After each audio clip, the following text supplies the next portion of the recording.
call to order the regular session of the Anchorage Assembly for July the 10th. We will begin with our roll call. Ms. Drummond. Here. Mr. Trainey. Here. Mr. Honeman. I'm here by telephone from South Carolina.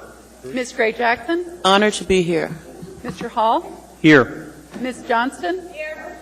Mr. Starr. Here. Mr. Trombley. I'm here. Great. Mr. Trombley is joining us by telephone as well. Ms. Hostiander. Mr. Flynn.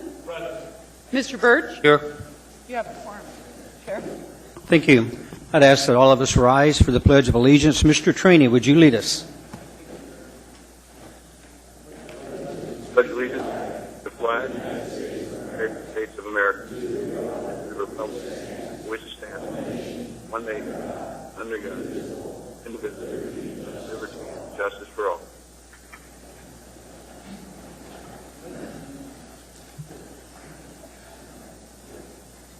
We have before us for approval the minutes from the special meeting of May 3rd, 2012. Do I have a motion? Move to approve. Second. Anyone opposed to approval? Seeing, hearing none, those minutes are approved as presented. At this point, we will move into our special reports and ask if there's anything from the mayor's office. No report. Thank you, sir. Thank you, Mr. Vacalis. I am very pleased in my report to give my time this evening for the swearing in of our new municipal clerk. We have Judge Dana Fabe here to do the honors, and if you would join her, Ms. Jones.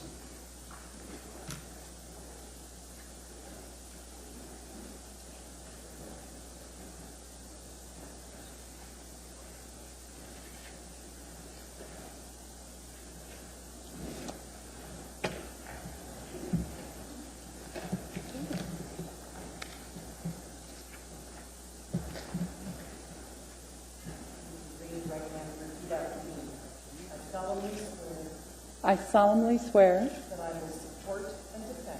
that I will support and defend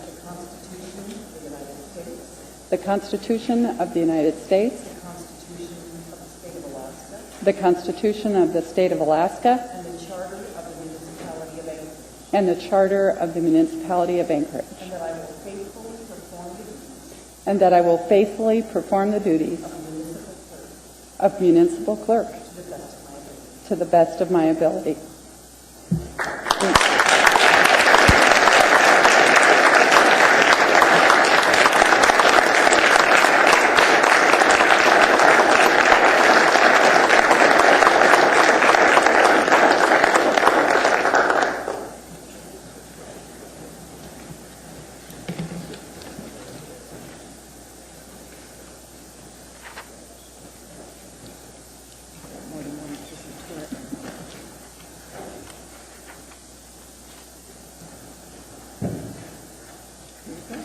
Congratulations.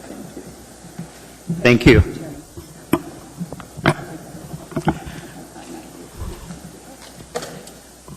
Barbara, let me be the first one to welcome you on board. The fun part's over, now the work begins. Hope you enjoyed that brief moment in time. Mr. Trainey. Barbara, thank you very much for joining us. Remember, we did not force you to do this. There's no chains on you. I want you to remember when we get into fluoride and Title 21, you asked to be here. Thank you, Mr. Trainey. Barbara. I'll remember that. Ms. Drummond. I'll actually echo Mr. Trainey. I have to regularly remind myself that I chose to be where I am, and Ms. Jones has done the same, and I'm glad that she got chosen to be where she is. Thank you.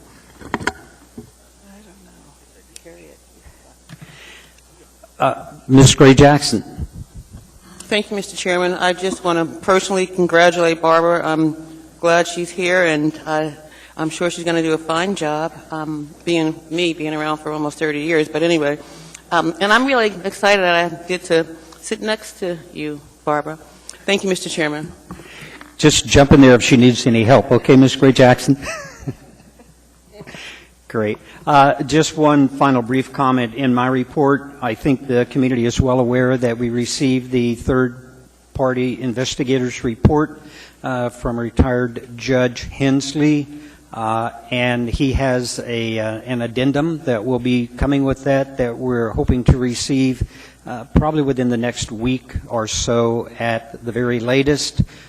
We've given that to our elections committee, and they're taking that report very seriously, and you're going to see a lot of work come out of that committee as well as other individuals in regards to changes in future elections. So we very much appreciate the work he did and feel it's going to be of a great benefit to us. With that, I'm going to move into committee reports. Mr. Birch.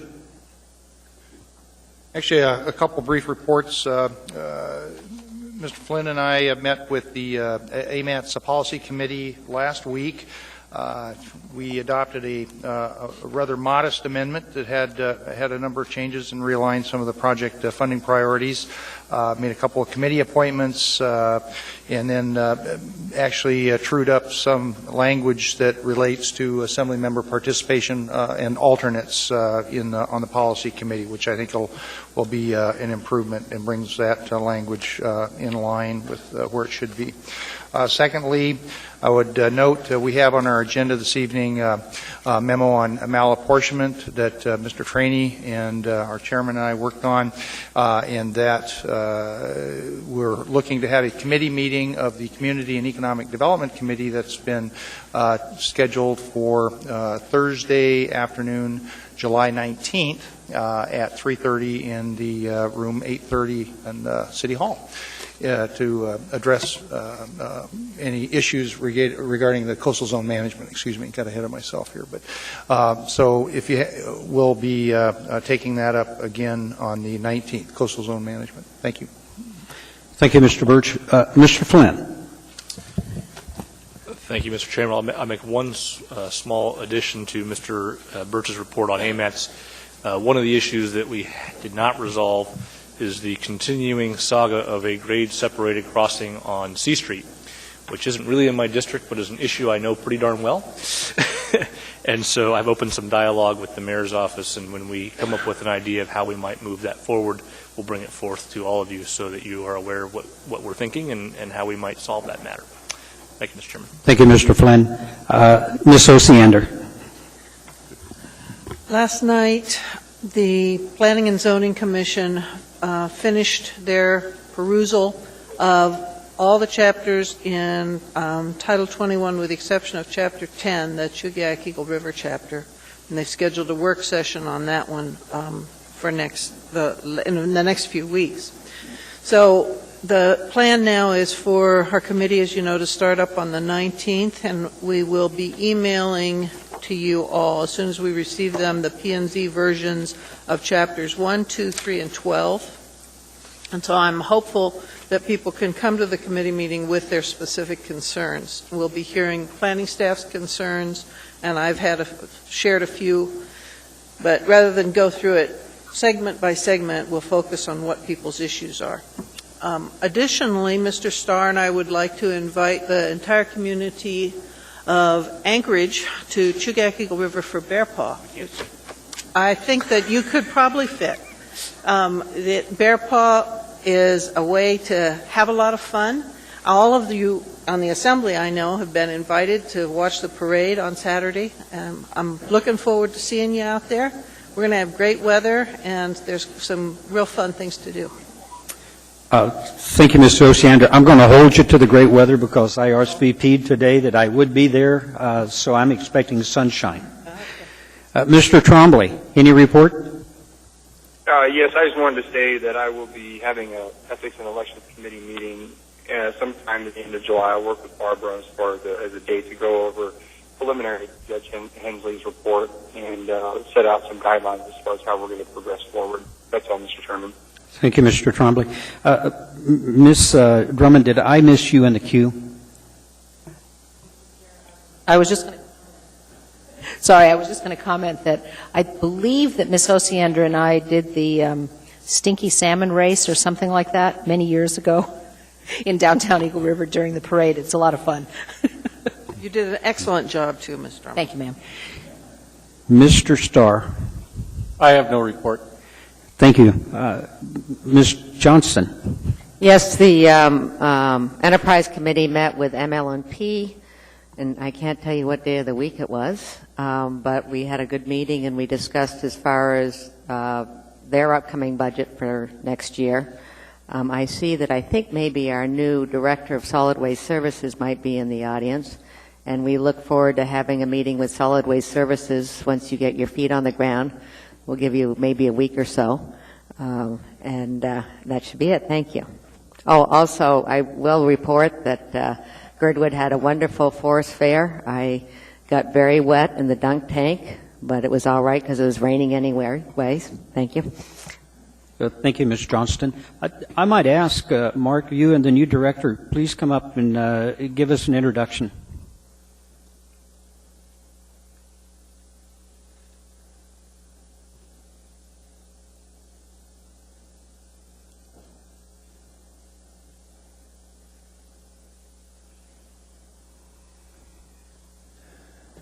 Mr. Chairman and members of the Assembly, I'd like to introduce Mr. Paul Alcantar. He's the new Solid Waste Director. Welcome. Thank you, Mark.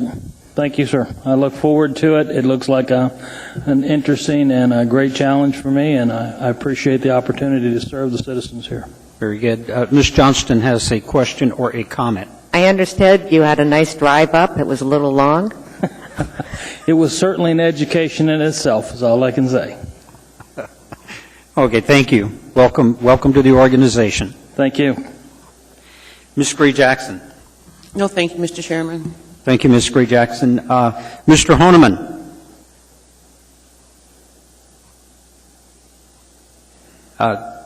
Seeing nor hearing anything from Mr. Honeman. Mr. Trainee. Right here. Can you hear me okay now? Yes, we can, Mr. Honeman. A report? Apologize. No report for the Public Safety Committee. It's was scheduled for tomorrow, but that has been canceled for the month of July, and we'll be meeting the second Wednesday of August 8th. Thank you, Mr. Honeman. Mr. Trainee. Nothing, sir. Thank you, sir. Ms. Drummond. Nothing to report, Mr. Chair. Thank you. Thank you, Ms. Drummond. We are ready to address the addendum to the agenda. Do I have a motion to incorporate? So moved. Second. Any objections? Seeing and hearing none, let me read the addendum to the agenda. We have 9B10, resolution number 182, a resolution of the Municipality of Anchorage appropriating $90,000 from the Glen Alps Service Area, SA, Fund 105, fund balance to the Glen Alps Service Area, SA, Fund 105, operating budget and contributing $80,000 as an appropriation to the miscellaneous capital projects pass-through Capital Improvement Program Fund 409 for road and drainage improvement projects within the Glen Alps Service Area. Public Works Department Administration and Division, and that's accompanied by Assembly Memorandum number 432. Under 9D, New Business 13, Assembly Memorandum number AM 430, proprietary purchase of software maintenance for the code compliance tracking system and the permitting license inspections maintenance systems for Hanson's Information Technology for the Municipality of Anchorage Community Development Department in the amount of $52,000 submitted from the Purchasing Department. And 9D14, Assembly Memorandum number 431, cooperative purchase of refuse and recycling collection containers from Toter Incorporated for the Municipality of Anchorage Solid Waste Services in the amount of $259,852.80. That is submitted from the Purchasing Department. And we have one laid on the table this evening. That is AR number 172S. That is a resolution establishing a revised time payment schedule for the payment of assessments levied on properties benefiting from special assessment districts. That completes our addendum and laid on the table. A motion to approve? Okay. Any items to be pulled? Mr. Birch. Yes, Mr. Chairman, I would like to pull 9B9, and that would be for the purpose of adding, I believe, Mr. Trainee as a co-sponsor. If you'd add me, Mr. Chairman, you may need to pull it. Just have the clerk add me to that, if you would, sir. Thank you. Okay, very good. We'll just make it so. So we're not pulling it. We're not pulling it, we're adding Mr. Trainee, Just add- co-sponsor. Mr. Flynn. Not so fast. I'd like to pull item 9, Bravo 9, for discussion, please.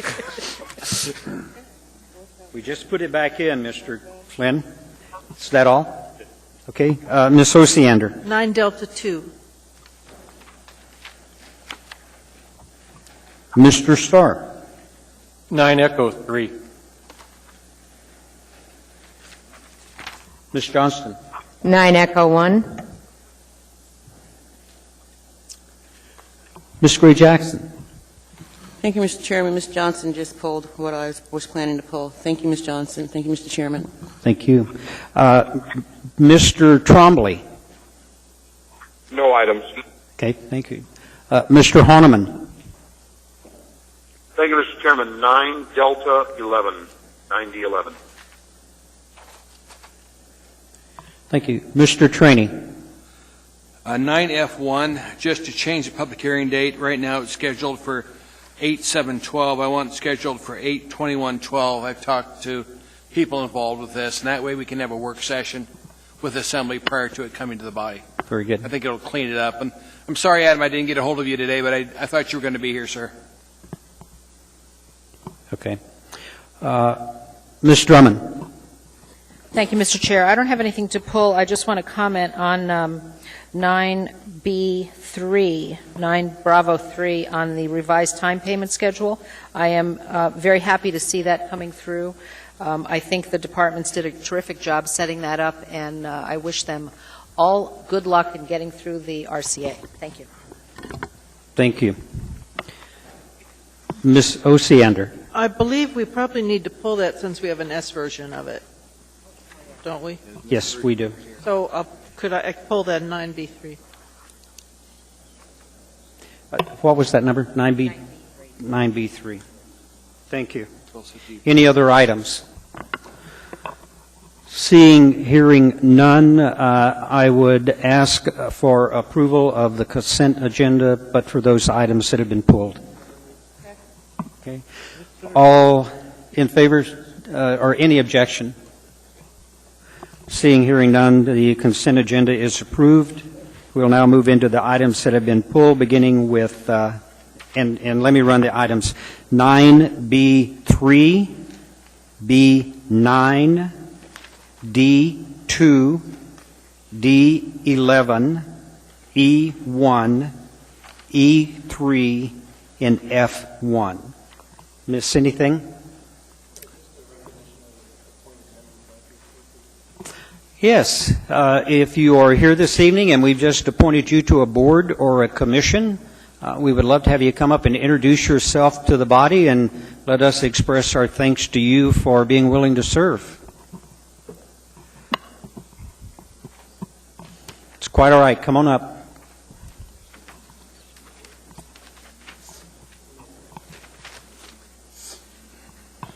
Thank you.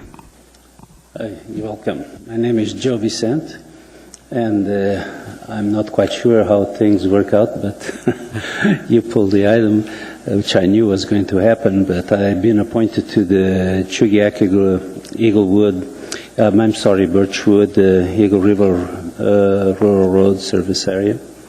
I'm pleased that I was chosen, and I'll do my best. Well, we want to thank you for the time that you're going to give and the service that you'll render. It's very much appreciated. Thank you. Thank you. Ms. Osiander. No, that was from previous. I've already talked to Joe. Thank you. Okay, we now have before us 9B3. Move to approve the S version. Ms. Osiander? I really don't know the background on this. I'm assuming that was the desired version. It is the desired motion. Okay. Any objection? Seeing, hearing none, 9B3 is approved. We now have before us B9. Mr. Yes. Chair, I'm sorry, I'm a little slow on the uptake. Ms. Osiander, you might recall the Marston 4-acre road improvement district, sewer and water improvement districts that was so contentious here a few months ago in West Anchorage. What Mr. Hall and I realized during that process was that the cost of these special assessments has gone up significantly since the calendars were first developed many years ago. And this is exactly the direction that we thought it should go as a result of our experience in West Anchorage. Thank you. Thank you. Okay, we now have before us 9B9, Resolution Number 181, a resolution of the Anchorage Municipal Assembly declaring itself malapportioned in accordance with Chapter Section 4.01. Move to approve. Second. Who wishes? Mr. Flynn. Thank you, Mr. Chairman, and thank you to Mr. Birch and Mr. Trainee and yourself for the work you've put into this. My concern regarding this one is it is, in my mind, premature in that, as you know, the charter was changed in the 90s to allow us to postpone reapportionment of assembly districts until the state redistricting plan was complete. The public policy aim of that change was to ensure that we don't have split precincts, much as we do, for example, in Fairview, which, as you may recall, 2 years ago resulted in some Fairview residents erroneously casting ballots for Mr. Trainee. I don't think it was erroneous. But go much as ahead. we love you, sir. And we had to then go back and fix that sort of ex post facto. I think it would be more appropriate to wait to do this until we have the state plan complete, as opposed to interim complete, so that we don't run the risk of split precincts in our next reapportionment. And so with that, Mr. Chairman, I will respectfully move to postpone indefinitely and look to bring this back before us in subsequent months. Thank you, Mr. Chairman. Mr. Chairman, I second. Who is the second? Is that Paul? Mr. Horniman? Okay, we have a motion and a second to postpone indefinitely. Ms. Gray Jackson, you're in the queue. You're going to speak on the motion? Yeah, thank you, Mr. Chairman. I'm really happy that Mr. Flynn pulled this and said everything that I've been trying to say through email, but I've been getting responses back from the municipal attorney disagreeing with me. But I agree wholeheartedly, and I think that we should postpone this, and I'll be voting yes to postpone this action at this time. Thank you, Mr. Chairman. Thank you, Ms. Gray Jackson. Mr. Birch. Well, obviously, I'm going to be voting against postponement. We have a duty and an obligation as an assembly to identify when we are in fact malapportioned. That has certainly been the case. As the memo indicates, when we get out of line by more than 10%, which we have here, then the duty and the responsibility that we have to assure one person and one vote kicks in. And that doesn't necessarily have to be tied directly to a census, as we learned in our discussions with the municipal attorney. So with that, I urge against postponement. We need to get on with this. This merely initiates the process. There's been no substantive change in the Anchorage Bowl with any of the plans that have been mapped out, and we do have a final plan approved for this coming election cycle. Thank you. Thank you, Mr. Birch. Mr. Trainee. I think Mr. Birch and I agree on this issue. When you take a look at 5 and 6, you add their differences, and that gets over the 10%. So we just need to deal with this. Every time we've dealt with it before, it's never popular among elected officials. but we simply need to get on with this and get it approved. Thank you, Mr. Chairman. Thank you, Mr. Trainee. Mr. Starr. Well, perhaps Mr. Birch or Mr. Trainee, to Mr. Flynn's point on the state finalization, you speak to it in your memorandum here on it's our page 56. Paragraph 30 through 37 talks about the sense that the state hasn't finalized yet, but what is the purpose of moving to action tonight and not waiting? And I guess the schedule when the state would actually come together is when? Do you know? The fact is, it could be. It could be a year from now or longer. The fact is that none of the versions of the state districting that we have seen in the Anchorage Bowl have changed through any of the iterations. That's clear. And we anticipate that we have gone through and gotten approval on the federal side for the Department of Justice, and we anticipate that will be forthcoming with whatever they come up with on a final basis. I appreciate the timeline answer, which piqued another question which you spoke about was none of the versions that you've seen. What about the version? There is a final version that's out there, though. Is that correct?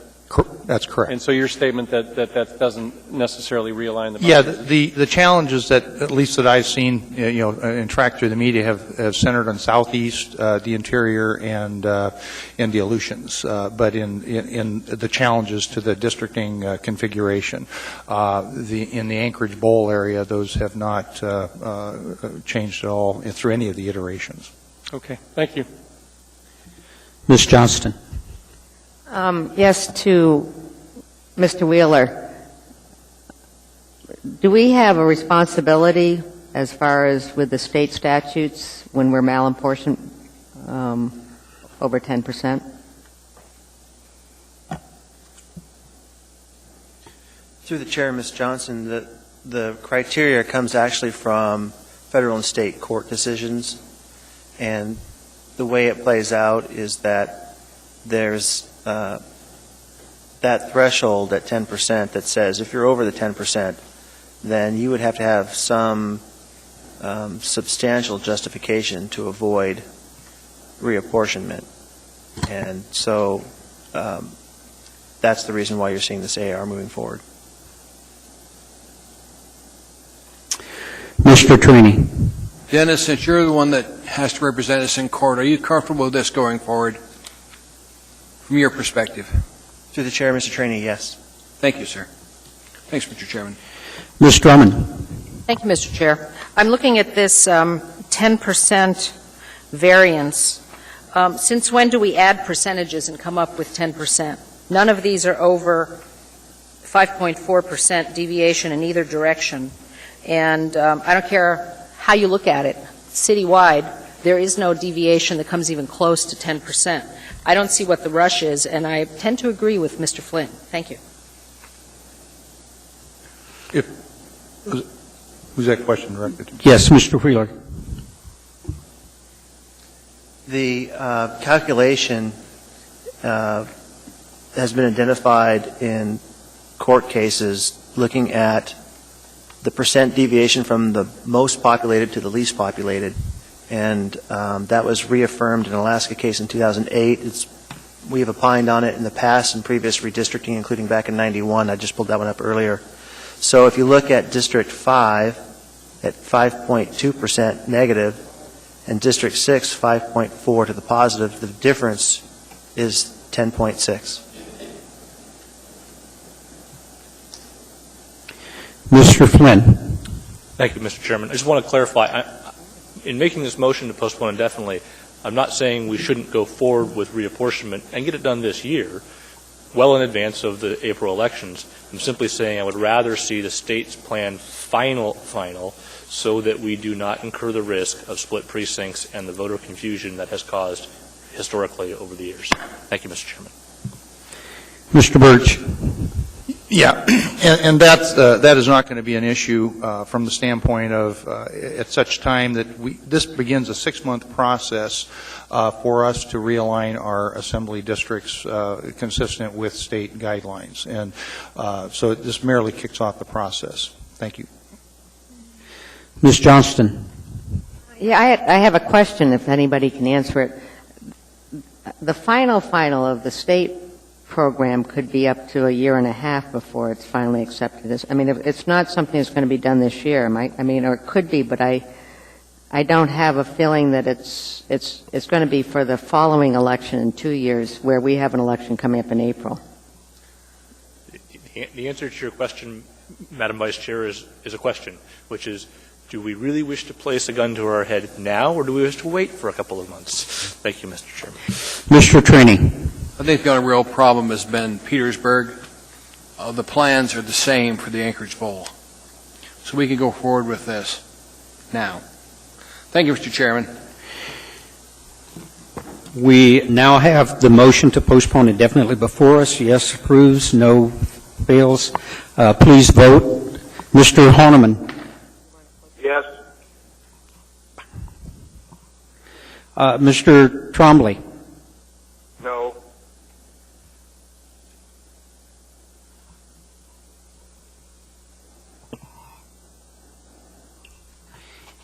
That motion fails 7-4. We now have the original item before us. Any comments? Just urge a yes vote. Thank you. Okay, Mr. Birch. Anyone else? Seeing, hearing none, please vote.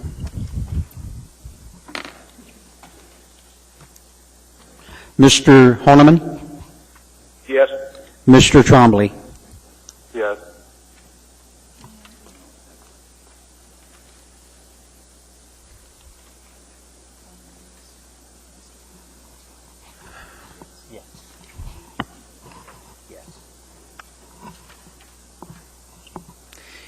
That motion passes 9-2. Mr. Chairman, I would move and ask for immediate reconsideration and urge a no vote. Who seconded that? I'll second it. Okay, well, we got Mr. Johnson. We now have the reconsideration before us. Please vote. Mr. Trombley? No. Mr. Horniman? No. That passes unanimously. We now have before us item 9D2. Approve. Okay. Ms. Osiander? I am compelled to amend. Chugach Community Council does not exist. Chugiak Community Council does exist. I'd ask unanimous support for that amendment to correct this memorandum. Do we have any objections? Seeing, hearing none, I think you proved your point. Thank you. That's my home turf, Mr. We now have before us item 9D11, Assembly Memorandum Number 418, recommendation of awards to the Botte Company and to Professional Technical Services, Inc., to project management services on a required basis for the municipality of Anchorage, project management and engineering. This item's before us.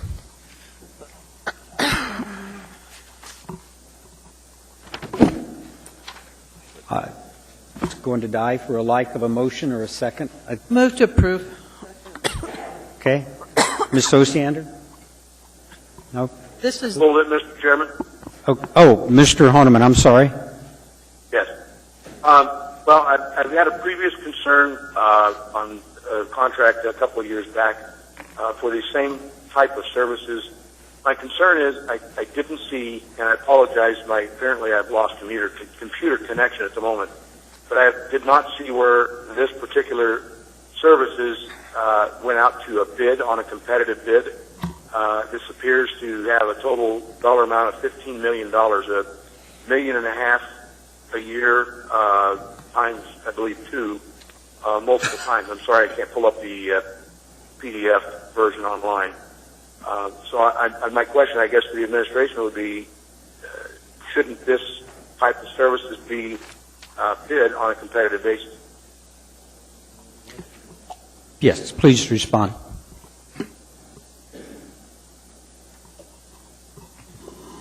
Mr. Honeman, through the chair, this was a competitive solicitation. It was competitively acquired. So, okay, I could barely hear. Are you saying that there was a competitive bid? I did not see that on the documents that were attached. Yes, it was a competitive. Okay. Okay. Anything? I'm satisfied. Okay. Ms. Johnston? There have been some issues in the past with Boutte and Company. There's some questions. Have we had any in the last year or so as far as any complaints or any discussions? Does anybody know? Mr. Chair, if I could answer that. To my knowledge, I'm aware of the concerns you're referring to. We have not had any, to my knowledge, in the last year plus. Okay, thank you. No one else in the queue, please vote. Mr. Trombley? Mr. Trombley? Yes. Mr. Honeman? Yes. That carries unanimously. We now have before us 9D11, Assembly Memorandum Number 418, Recommendation of Awards. We just did that one. Yeah. 9E1, Internal Audit Report, Assembly Memorandum, or AIM 449, Internal Audit Report 2012-0, Incentive Pay Plans, Employee Relations. Move to accept. Okay. Ms. Gray-Jackson? Thank you, Mr. Chairman. Ms. Johnston, since you pulled it, and I was going to, if you want to go first, that's fine with me, but if it doesn't matter. Okay, fine. Anyway, Mr. Chairman, I looked at this audit like I look at all of them, especially being the chair of the audit committee, and the only two departments, and kudos to both of them, that follow the rules on the PIP program, Employee Incentive Program, were the fire department and the health department.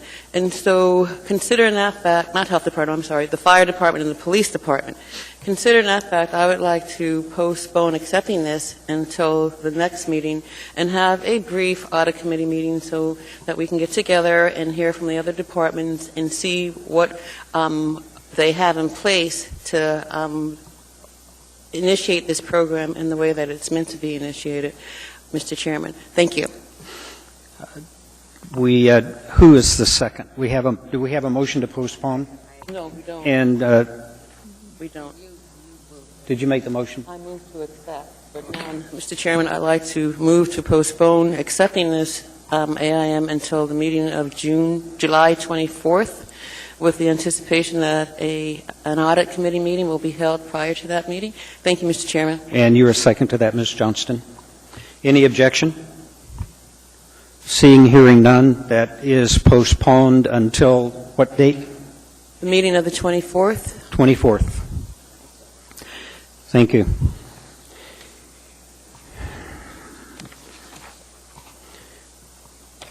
We now have before us item 9F1. I think you have 9F3, don't you? Oh, 9F3. E3, sir, I'm sorry. 9E3, Assembly Information Memorandum, General Monthly Government Revenue Status Reports to the Assembly as of June 19th, 2012. Probably Mr. Starr, sir. Move to accept. Okay. Second. Mr. Starr? I just had general, the agenda's not real busy. I'll try not to be verbose, but we're coming into that period of time where we as the Assembly need to kind of watch the pulse of things, and those that were around some time back when the economy had its challenges were perhaps surprised. We've done a good job watching the various key indicators, and I want to commend the administration for helping tweak the reports. And then you also notice in the underlying statement we see information through June 19th, which is significantly caught up in terms of the data that we traditionally and historically have gotten. That originated, I think, well, two things originated. One of them is I wrote a letter that on behalf of the Budget and Finance Committee about a month ago asking to verify that, in fact, the city, as we see it, hasn't gone down the road of some of these other municipalities like Scranton today and some of these Stockton who's filed for bankruptcy. And really it's a serious issue where the administration and the Assembly need to work together for the notification of when perhaps in a bad case scenario where we may have expenses exceeding revenues. And that scenario can happen for a lot of different reasons. Defaults on taxes, miscalculation of revenue forecasting, or a whole host of other things relating to our investments. So there's a little bit of praise in there, but also trying to get the hackles of my fellow Assembly members to raise up a little bit, because now from June on, we need to really be careful of what happens from our municipal finances and then react accordingly. And that doesn't mean additional appropriations that we don't have, but it also means watching the revenues as they come about. So appreciate the updated report, the direct speak that Chairman Hall and I received from our CFO, Mahoney, about 2 weeks ago on a response to the letter that I generated asking for verification that we were in compliance with notifications on revenues and expenses. This report, in fact, validates it, but I hope it just sort of increases the awareness to the situation. So I urge approval. There is good news in there. We see an increase in property tax collections over what we forecast, and a good number of the revenue accounts are right on track. So I always praise Dan Moore through whatever magic he's able to produce that, and the oversight of Mahoney, CFO Mahoney is much appreciated. So all of that, but a note of caution as well. We're not out of this yet. Thank you. Thank you, Mr. Starr. Ms. Gray-Jackson. Thank you, Mr. Chairman. Mr. Starr, I want to thank you for everything that you just said, because frankly, you confirmed the fact that this body really needs some help to help us in our job in regards to the finances of the municipality of Anchorage. So thank you very much, Mr. Starr. Thank you, Mr. Chairman. Thank you, Ms. Gray-Jackson. No one else in the queue, please vote. Mr. Trombley? Yes. Mr. Honeman? Yes.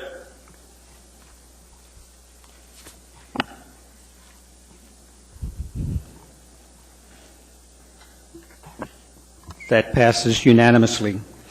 We have before us now 9F1, ordinance number 62, an ordinance of the Anchorage Municipal Assembly amending Anchorage Municipal Code, Chapter 23.10. We're reading, Mr. Chairman. Thank you. This is before us. Move to introduce, Mr. Chairman. What I'm trying to do is change the public hearing date to 8/21/12, sir. Second. I think we need 3 for introduction. Third. Okay. Good. We have that before us. Any objection? And the reason, Mr. Chairman, is I would like to have a work session on this issue. We've heard, I think, from the administration, they've got some concerns. I'd like a work session where we can go through this in depth before it's an hour where we've got them here in front of us, only a few minutes to discuss this. Very well. So if you could set a work session up on this, Mr. Chairman, I'd appreciate that. I will do that for you, Mr. Trainee. Thank you, sir. You're welcome. Mr. Chairman, if it's okay with Mr. Trombley, I'd like to be listed as a co-sponsor. And if you'd put me down as a co-sponsor, too, I'd appreciate it. Mr. Trombley, are you good? You've got 2 people want to join you. Is that Mr. Trainee and Mr. Starr? That's correct. Yes, that's fine. Okay. We have no objection. Very good.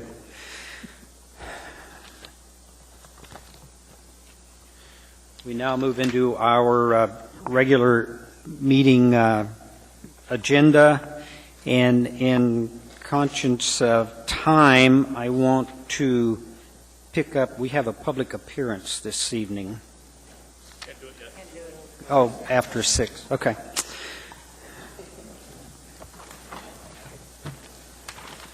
We have now before us item 11A, Anchorage AO number 2112-7S, an ordinance amending Anchorage Municipal Code, Section 21.08.060, and amending Anchorage Municipal Code of Regulations, Section 21.90.003, to authorize the appropriate... Waive reading.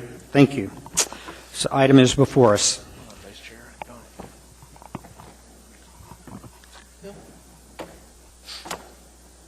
Mr. Starr? I'd like to move to postpone action to September 11th. Second. And I just briefly will speak to that matter. I think there's a whole host of things bubbling in the legislative side of things that predicate some of the discussion that needs to occur around this item. One of them is being Title 21, which has some overlap to the way we treat our public improvements and the specifics, and you read this action as it relates to the transfer of authorities from the municipal engineer to the building official. A document that comes into critical play on that is the design criteria manual, which it chokes me a little bit because it involves Howard Holton and some of that lineage and history on his generation of this document. One of the challenges I have with the DCM is perhaps how it enters into the public process, or in some cases hasn't been clearly identified that the DCM does enter into the public process from oversight review, either from this body or perhaps planning and zoning. So in more alignment with the Title 21 discussions and our awareness of how implementation of that would be, I think it'd be prudent to have a work session, or I can continue just general dialogue with the administration with move to approve coming forward September 11th. Thank you. Ms. Osiander. You surprised me, Mr. Starr. I thought you were only going to go for one meeting delay. My concern is basically we're not following code as we postpone this.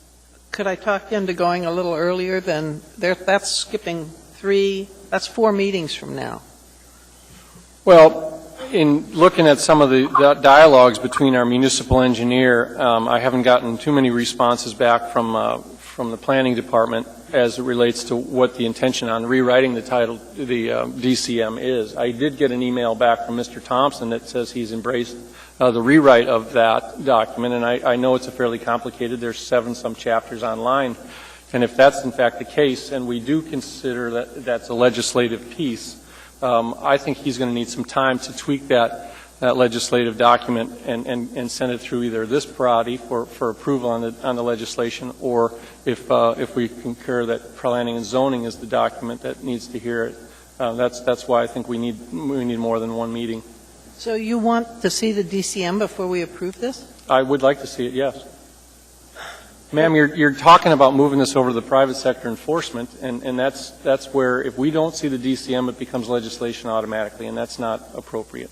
Okay. I'm more than happy to defer it to August 7th. I'm not happy to defer it till September 11th. So I guess I'll issue an amendment to the amendment to suggest a motion, yes, an amendment to the motion. Thank you. Well, it's actually to his amendment. So to August 7th instead. That's 2 meetings from now. Mr. Starr, you willing to take that as a friendly amendment? No, I don't concur. I think there's a little bit more time, a little bit more dialogue on that. It's a fairly complicated document, and it involves a fair number of players and multiple departments.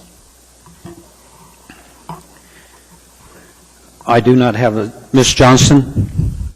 What is the administration's timeline and your approach to DCM? Where are you with that right now?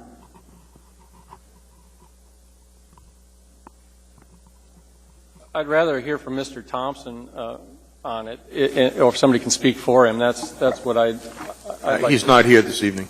Okay.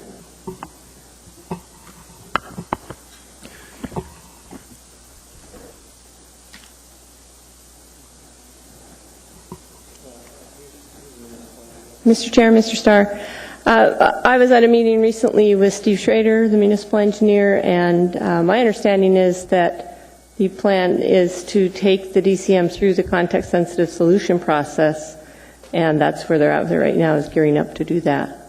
And I would be the DCM is a very technical manual, and you're correct in that there's a lot to look at in terms of rewrites or revisions, and I would not expect that process to be over with by August 7th, but neither would I expect it to be over with by September 11th. So I think it will take longer than that to get out to the members of the community and review. Ms. Johnson? So is it your understanding that once it goes through the process in-house, that it will be coming to the Assembly for authorization? I really am not up to speed to speak on that. That's project management and engineering is orchestrating that, and it's not that process. The DCM it might help to clarify, the DCM is under the purview of the municipal engineer, who's in the project management, engineering, and public works department. So private development, which is in development services, refers to the DCM and has the charter to use the DCM in approving development plans and whatnot, but the DCM itself is maintained, updated, and revised by the project management engineering department under the municipal engineer. And that's by design, to have the municipal engineer be the person in charge of that document. That being said, and we've been continually just kicking this down the road, I did second Ms. Osiander's, and I would like to have the administration have somebody at that meeting or have some correspondence sort of giving us, because I do know that on the hillside we have an issue with the DCM and a project up there. And so I do share Mr. Starr's concerns. Mr. Chair, if I could address that, this is George Michaelis. Mr. Michaelis. Thank you. We will get you an answer on the schedule on the DCM. But I think the question that is of concern right now is, and it was mentioned by Ms. Osiander, and that is that we're technically not complying with the code right now as far as which officials have oversight and final authority on certain sections of the code. And that came about as a result of the realignment. And so I think what the concern is that obviously with the way it's realigned, certain officials are taking appropriate actions and making decisions, or at least solving concerns, but it does not quite marry up in some cases with what the code says. And so that is where the code designation is a little bit different than what the actual process is right now. As far as the DCM, et cetera, I will get the timeline for that and the process that we put in place to hopefully alleviate Mr. Starr's concern. Ms. Gray-Jackson. Thank you, Mr. Chairman. I think it's time that we tell those watching, those in the audience, and myself what DCM means. Thank you, Mr. Chairman. What's DCM? That would be the design criteria manual for roads and drainage projects. Ms. Osiander. I do think that Mr. Starr has a valid point. It's one that I've heard from constituents too, in that the confusion is that the city is interpreting the regulations in the design criteria manual so broadly that they go further than the building code. And there's situations that have been described to me where a licensed engineer has stamped a project believing that it fulfilled the code, but yet the DCM has been interpreted so narrowly that that stamp has been invalid, and they've been told to redo the project. That, I think, is an issue that needs to be really clear to everybody, and I don't think it is now. That's why I told Mr. Starr I'd support him in delaying this. My problem, though, is I think the administration has a valid point, too. We can't continue this indefinitely, and it's been postponed a long time now. So.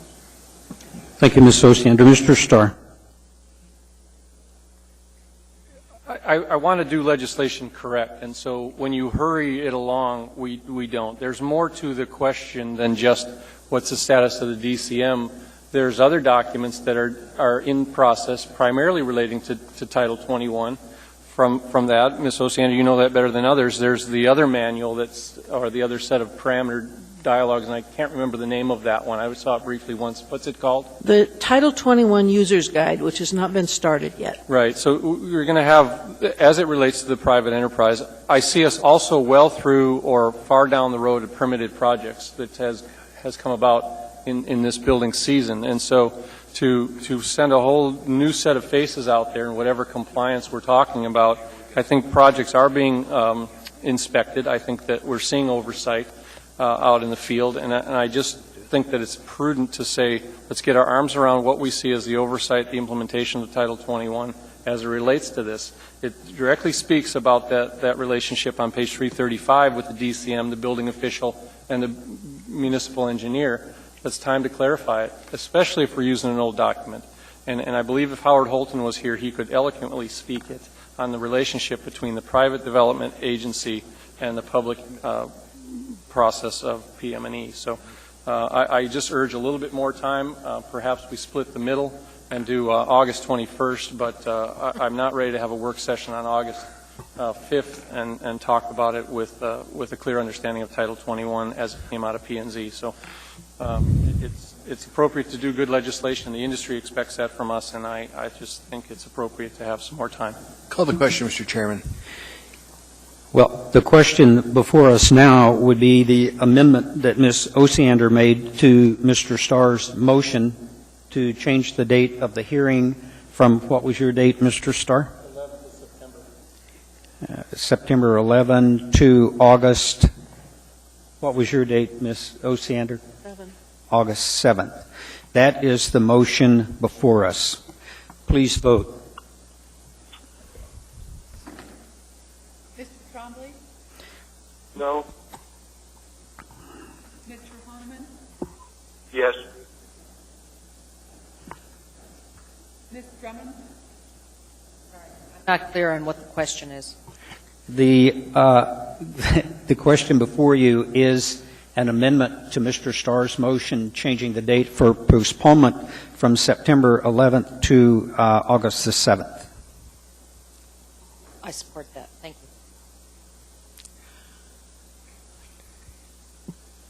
you.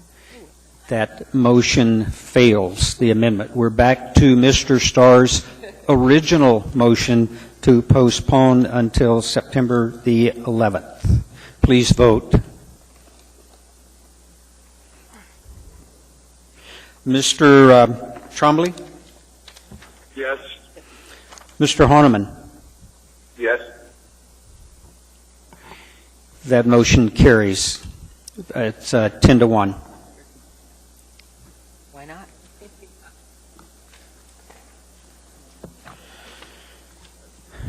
Thank you. That was entertaining, to say the least. We now have before us item 11B, which is AO number 47, an ordinance adopting the West Anchorage District Plan and amendments as an element of the comprehensive plan, amending Anchorage Municipal Code, Section 2105.030, and amending AO 206-172, Attachment A, to Thank you. Move to approve. Second. This is before us for discussion. Mr. Chair, if the speaker is here, you might want to have them be heard before we begin this process. Well, technically, we're still ahead of 6 o'clock, so, and I have no one in the queue to speak to this. Ms. Osiander. Well, I just assumed we were going to jump in with amendments, and I was going to wait for Ms. Drummond, but I can do my little ones first. Mr. Chair, I meant the appearance request. It is, my computer says it's 6:05. The clock in the back is wrong. What? It's 6 o'clock. She is here. Okay. Let's set this aside, and we will have our public appearance, and that is 6 o'clock. Item 12A, Barbara Garner. Barbara?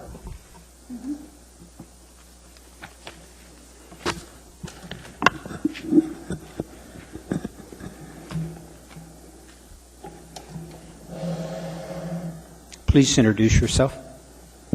I'm Barbara Garner. I thank you for your time this evening. First of all, I've lived in the southwest area of the UMed District 45 years. I'm representing University Area Community Council to present a resolution regarding a problem with the Anchorage School District's bus yard diesel fumes. I will refer to a packet that was prepared for you. Page 1 in your packet is the April 4th, 2012 resolution from UACC. Diesel fumes during cold weather inversion mornings have been such a significant problem in my neighborhood that UACC created an air quality ad hoc committee. We've been trying to address this concern in the UMed Gateway neighborhood for 20 years. April 2011, I filed a code enforcement complaint after reading an MOA ordinance that noxious odors, including fumes, are not permitted. Page 2 in your packet includes the specifics from Chapter 15, Public Nuisances. A map of the affected area is on page 15 of your packet.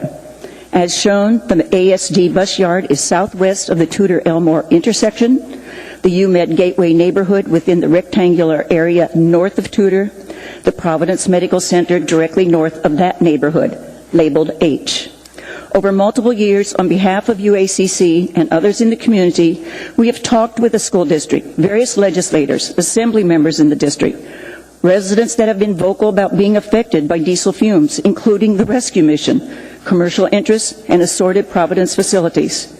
Primarily, we have worked with Air Quality Manager Steve Morris since the mid-1990s. We appreciate his attention. However, this is more complicated than what EPA regulations allow, which is what MOA strives to follow. Most recently, in January 2012, the Air Quality Office documented that the particulates at the Tudor-Dale Street monitor exceeded allowable levels during the morning hours of a weather inversion. This event seemed to coincide with diesel fumes wafting through the neighborhood. Details are included on pages 3 through 5. This is a significant health issue that is affecting the public.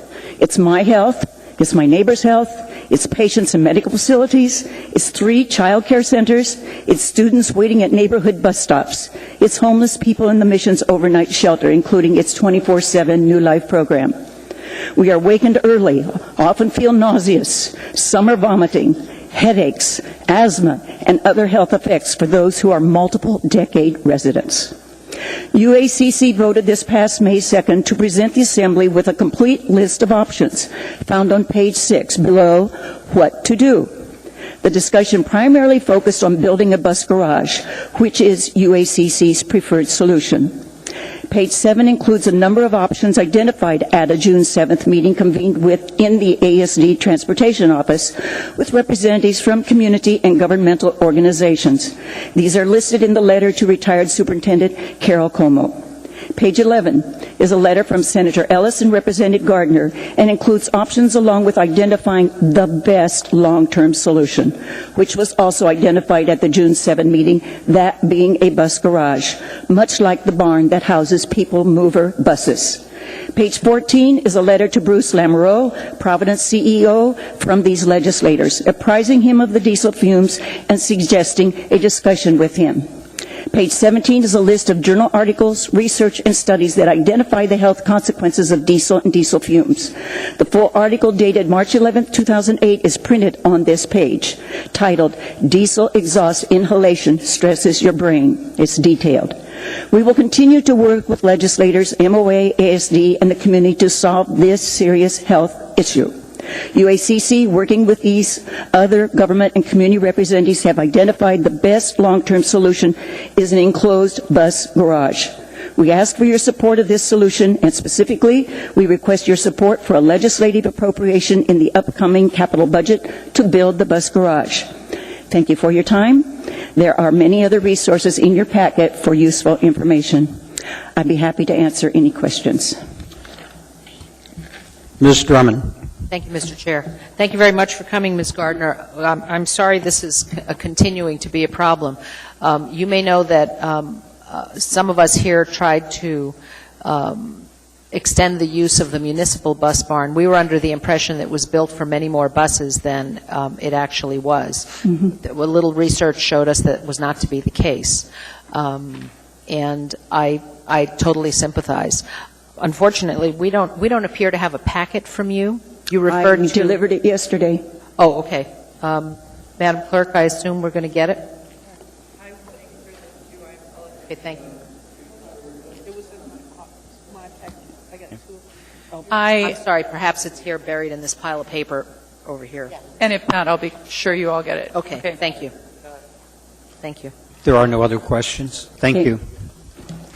Okay, we're back to item 11B. Ms. Osiander, you have an amendment. I don't, well, I hesitate to do this because Ms. Drummond said she was going to, but Ms. Drummond? Ms. Drummond? Should I go ahead and just do with the ones from the planning department? Yes, go ahead. All right. These were amendments that were handed out to us at the work session. They are a loose sheet, and we're getting copies. I'm asking for copies to come to you right now. There's 3 amendments on the sheet. The first one is listed as amendment number 18. Basically, this deals with the Title 21 issues in the plan. So I move to amend the land use discussion section in Chapter 4, Section 4.14, with the following 2 items.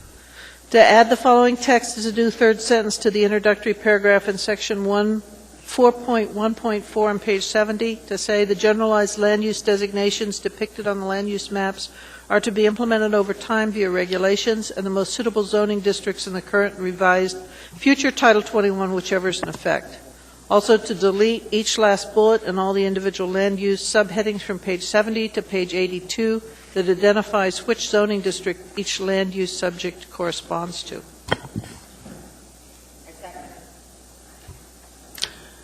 Ms. Drummond? Thank you, Ms. Osiander. I've looked at this afternoon. I'm not clear about the final section of number 18. Why do you want to delete the zoning district identifications? Because they refer to zoning districts that we have not adopted. Oh, I see. These are not the existing zoning? No, they're the provisional zoning districts. Okay. Is there a way to call that provisional and add it back in once the zoning districts are adopted? Otherwise, we're going to have to go back in and amend this document. If you read the underlined language, and I apologize if you don't have the hard copy there, but it says that they're going to be implemented over time according to the most suitable zoning districts in the future Title 21. So basically, they will come online just as they're described in the document, but they may not be called what they're called here. I see what you mean. Okay. The rest of the assembly, there's a 2-sided single sheet of paper that has these amendments on it that we're referring to. The front says memo from Jerry Weaver with a summary of items to be adopted, and the back is the 3 amendments titled 18, 19, and 20. Okay, we have a motion and a second. Any other discussion on the amendment? Seeing and hearing none, please vote. Mr. Trombley? Yes. Mr. Horniman? Yes. That amendment is adopted unanimously. Ms. Osiander? The next is Amendment 19 on that sheet, to amend Chapter 4, Section 4.3.6 by removing the language in Section 4.3.6 that discusses and summarizing trade scenarios by ending the section after the 3rd paragraph of page 160, removing all text in Section 4.3.6 thereafter through the bottom of page 162, retain Exhibits 4-11 and 412 and Table 4.3.3, and to add a new 3rd bullet to Implementation Action 1A1 in Chapter 5, page 211, to establish a task force with formal representation from the public, state, and local elected officials, Alaska Department of Fish and Game, AWWU, and other MOA departments, the airport and ADOT, airport users, and FAA, to assemble relevant data, regulations, needs and constraints, and possible scenarios that will ultimately lead to a long-term resolution of the airport area parcel conflicts, which also retains a permanent coastal trail corridor. Once completed, the MOA will take task force proposals through appropriate municipal commission and assembly review with a recommendation to amend the West Anchorage District Plan and the Airport Master Plan accordingly. Second. We have Mr. Starr. I'm with you right up until the last sentence that speaks to the Airport Master Plan.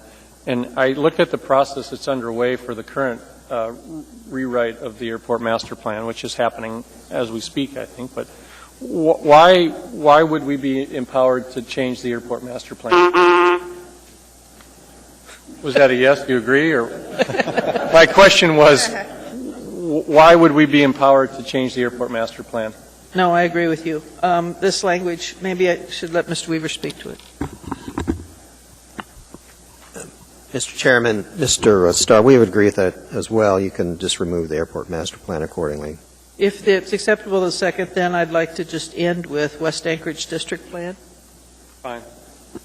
Yes. Okay. That's all? That amendment is before us as amended, deleting that last sentence and my screen. Okay. Please vote. Mr. Trombley. Yes. Mr. Honeman. Yes.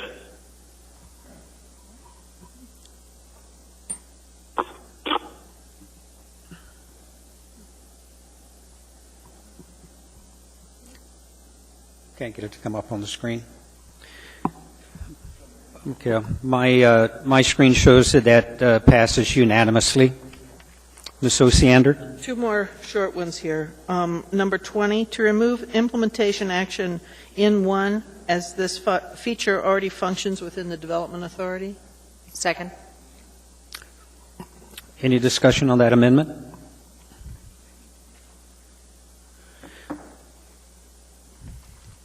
Seeing and hearing none, please vote. Mr. Trombley? Yes. Mr. Honeman? Yes.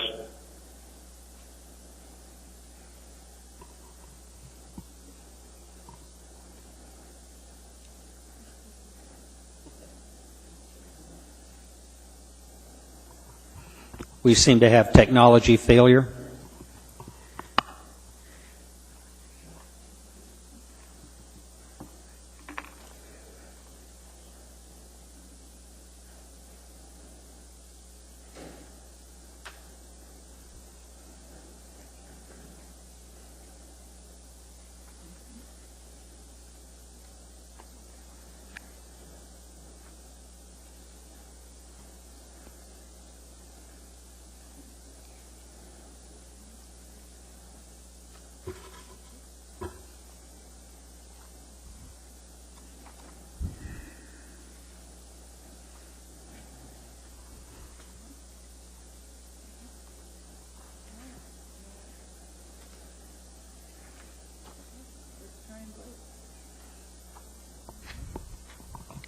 Please vote. Mr. Trombley? Yes. Mr. Honeman? Yes. I'm just confirming it's the same. We're just revoting because of technical difficulties. Yes.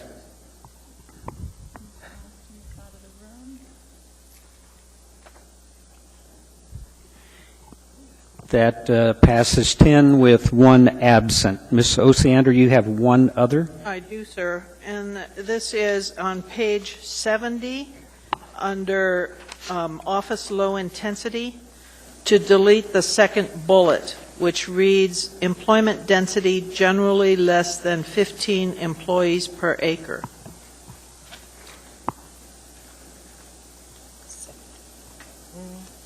Page 70? Of the 79, I'm sorry, 79, in the public hearing draft. And if I could get a second, I'll explain it. Second. Okay, we have a second. Thank Ms. you. Osiander? I did talk to planning staff. I believe they agree. My concern is I think it's wrong in a plan to say how many employees a business will have. Basically, to regulate the number of employees this way, I think is not a good way to go. And so it doesn't change the intent of the zoning district. It just removes the language specifying how many employees a business will have. Very well. Any other comments? Seeing none, please vote. Mr. Trombley? Yes. Mr. Honeman? Yes.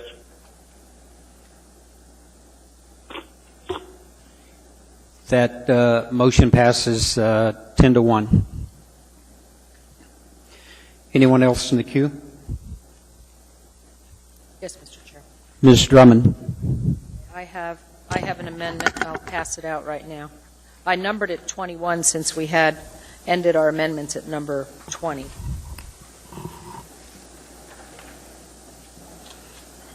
And on page 221 of the July 2011 public hearing draft, or page 586 on the electronic version, should Assembly members be only looking at that one. I move to amend implementation actions, Parks Objective Number 5, page 221, or 586, to read: ensure continued public access to parks and open spaces located on, accessed through, or surrounded by TSAIA lands. The addition there is accessed through or surrounded by TSAIA lands. And the way to accomplish that is to add a bullet under Parks Objective Number 5.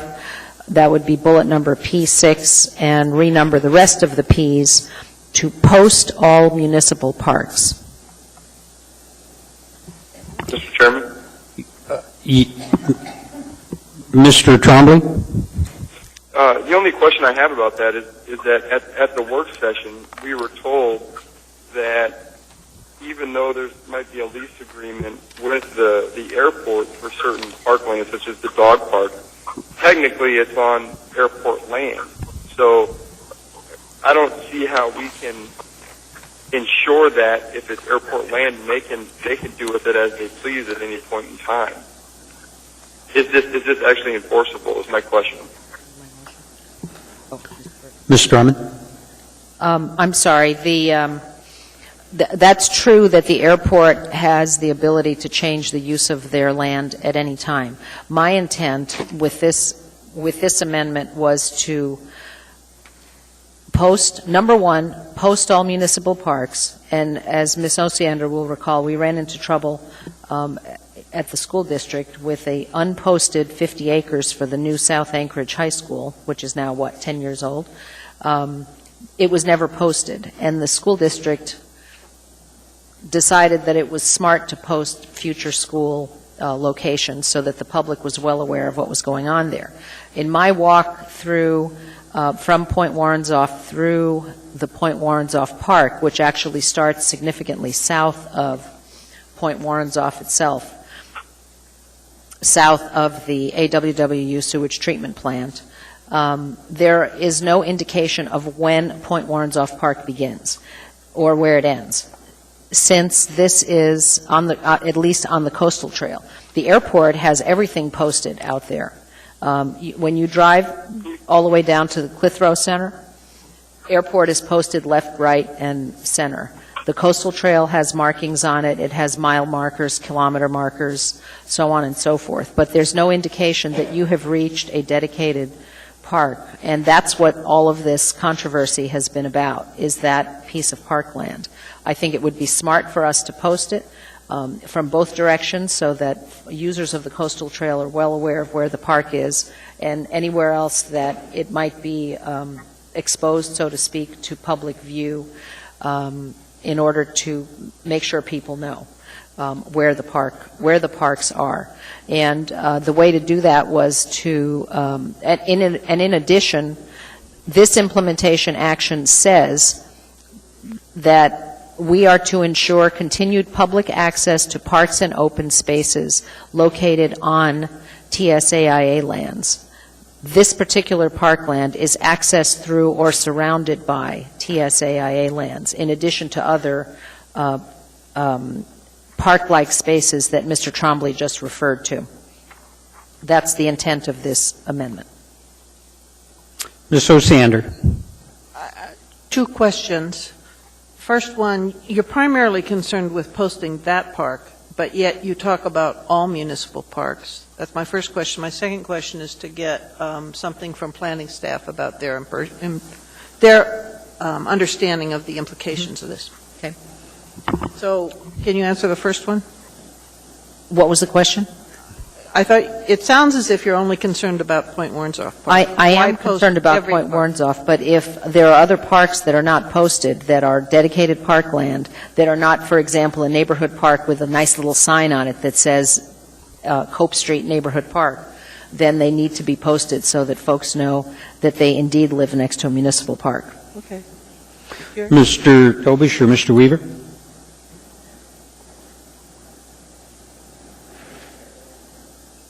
Through the chair, what would you like me to answer specifically? Your take on this amendment, your understanding of what this is stating? It's my understanding that Ms. Drummond wishes to have the dedicated parks in the West District area posted. The areas of the airport that the municipality uses as parkland are mostly posted now, some aren't. They certainly could be as long as we're using them as parks, but once that changes, we can't.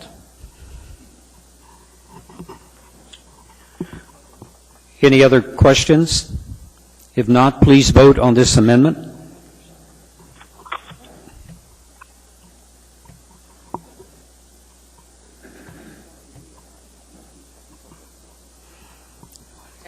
We can do a voice vote. Okay? You want to do the roll call and do the vote? Ms. Drummond? Yes.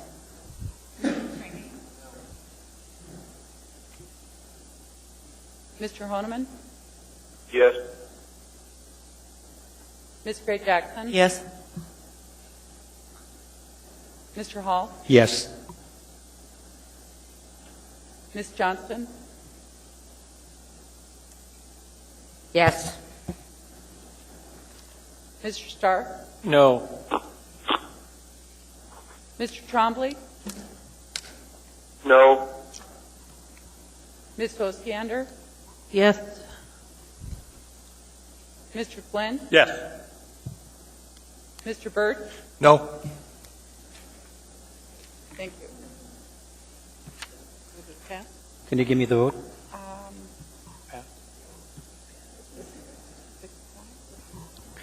That motion carries 7-4. Technology is great when it works. Any other amendments? Ms. Osiander. I move the amendments in yellow listed in attachment D. All at once? All at once. All right. Do you mean Exhibit D? Exhibit D. These are basically the amendments from the Planning and Zoning Commission and the Parks Board. Technically, I need clarity on this from Mr. Weaver or Mr. Tobish, but I think the way this is addressed, those have already been incorporated into this packet. Is that correct, or do we need to actually take action on these? That is correct, Mr. Chair. You're saying they've already been incorporated and we don't need an amendment? Through the chair, they were part of the original packet you received on June 5th, so yes. I stand corrected. I thought that the only thing before us was the draft document, not the exhibits. Mr. Weaver? All the exhibits were referenced in the AM, and they're all included in the recommendation for adoption. I withdraw my motion then, if that's acceptable to the second. Very good. Any other comment? If not, if we're at that point, I desire to pass the gavel to my vice chair because I have some comments that I would like to make. Basically, Ms. Drummond and myself tossed a coin in regards to who would do this evening, and I'd like to say that I won. I'd like to begin by thanking everyone in this community that put a tremendous amount of time and effort into addressing this West Anchorage District Plan, and I'm very pleased to tell you that the comments that I've got from my constituents and their plans is they are envious of the fact that ours is as comprehensive as it is, and I honestly believe that occurred because of the fact that the community was very involved in this all along. I also have to say that that occurred because of the fact that the planning department done unbelievable work with us and with the community, being willing to attend an amazing number of meetings, listening to input, and on some occasions they did that on very, very short notice. Mr. Tobish, I can't thank you enough. You did tremendous work, yeoman's work, I might add. Ms. Drummond and I asked for and received 3 extensions on this project, which no doubt caused undue stress on the planning department, but I have to say that they were very straightforward, and I might even say very positive in agreeing to do that, because their real concern was the assurance that we were going to end up with a very good product here. I want to try to get the community to understand Ms. Drummond and I have listened to you. We have heard you. The fact that we weren't able to incorporate everything into this plan that was asked of us, we've made those decisions, we feel, based on good information. We want to thank P&Z and Parks and Rec for the hearings that they heard, the amendments that they made that were given to us, which were incorporated in to this plan as well. I want to be as clear as I can in our desire to protect the coastal trail.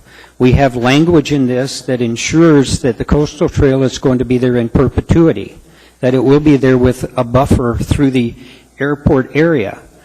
We can't give you that guarantee on the first part of the trail due to the fact that it runs through individuals' backyards, and we can never achieve buffers in those areas. It was very interesting to me that Mr. Flynn shared with us during our work session on this that we actually have a section of the coastal trail that crosses airport property that we have an expired lease on. The railroad that we have an expired lease on. We've learned an awful lot about the trail. I'm also very pleased to share the fact that we're going to be putting, I think the number is $3.25 million in the coastal trail during this next season, with funding that we receive from the state and a municipal bond that passed that sets aside funds for upgrading paving of sections of it. So we feel that we've done what we can, and we give you our pledge that it is our intent that the coastal trail is always going to be there, and we will defend it as valiantly as you have. The Point Warrenzoff Park, that is a dedicated park. We know that we have a city attorney's opinion that the assembly dedicates, and the city could undedicate a park. But the current municipal attorney delivered that message to us with the footnote that politically he felt for any assembly that probably tried to take that type of direction. So, the future of Warrenzoff Park, and Ms. Drummond and my opinion, lies with you, the community. In order for anything to ever be done in regards to that, it's going to take a vote of this community in order to do that. A couple of things that I'm particularly, I understand there's been a bit of angst about is the land trades, as well as the north-south runway. That is still addressed in this plan, but we feel that acknowledging those two items do not make them so, and not acknowledge them doesn't make them go away. We feel that it's critical to this community that in this plan they be aware of the scenario, that those are discussions that have occurred in the past, those are discussions that may occur in the future, but there are no imminent land trades that are pending or at this point even being discussed with the airport. The point of the plan was to point out the fact that this is a discussion that has occurred in the past. It may be a discussion that occurs in the future, but the community needs to be aware that they need to be aware that that is a possibility. The item that we have not spent a lot of time discussing in regards to a new north-south runway, if that discussion ever comes again, is there's a much bigger item that's going to play a critical role in that, and that's the Asplin sewage treatment facility that AWWU has out there. We have an exemption to operate that. We only do primary treatment of sewage in this community. The one facility, I think, in the nation that does that, in order to go to secondary treatment, would require $500 million and require all the land that AWWU has there. If a decision at some point somebody made it is absolutely have to build a runway here, the cost of that is probably going to be well closer to $2 billion than $1 billion.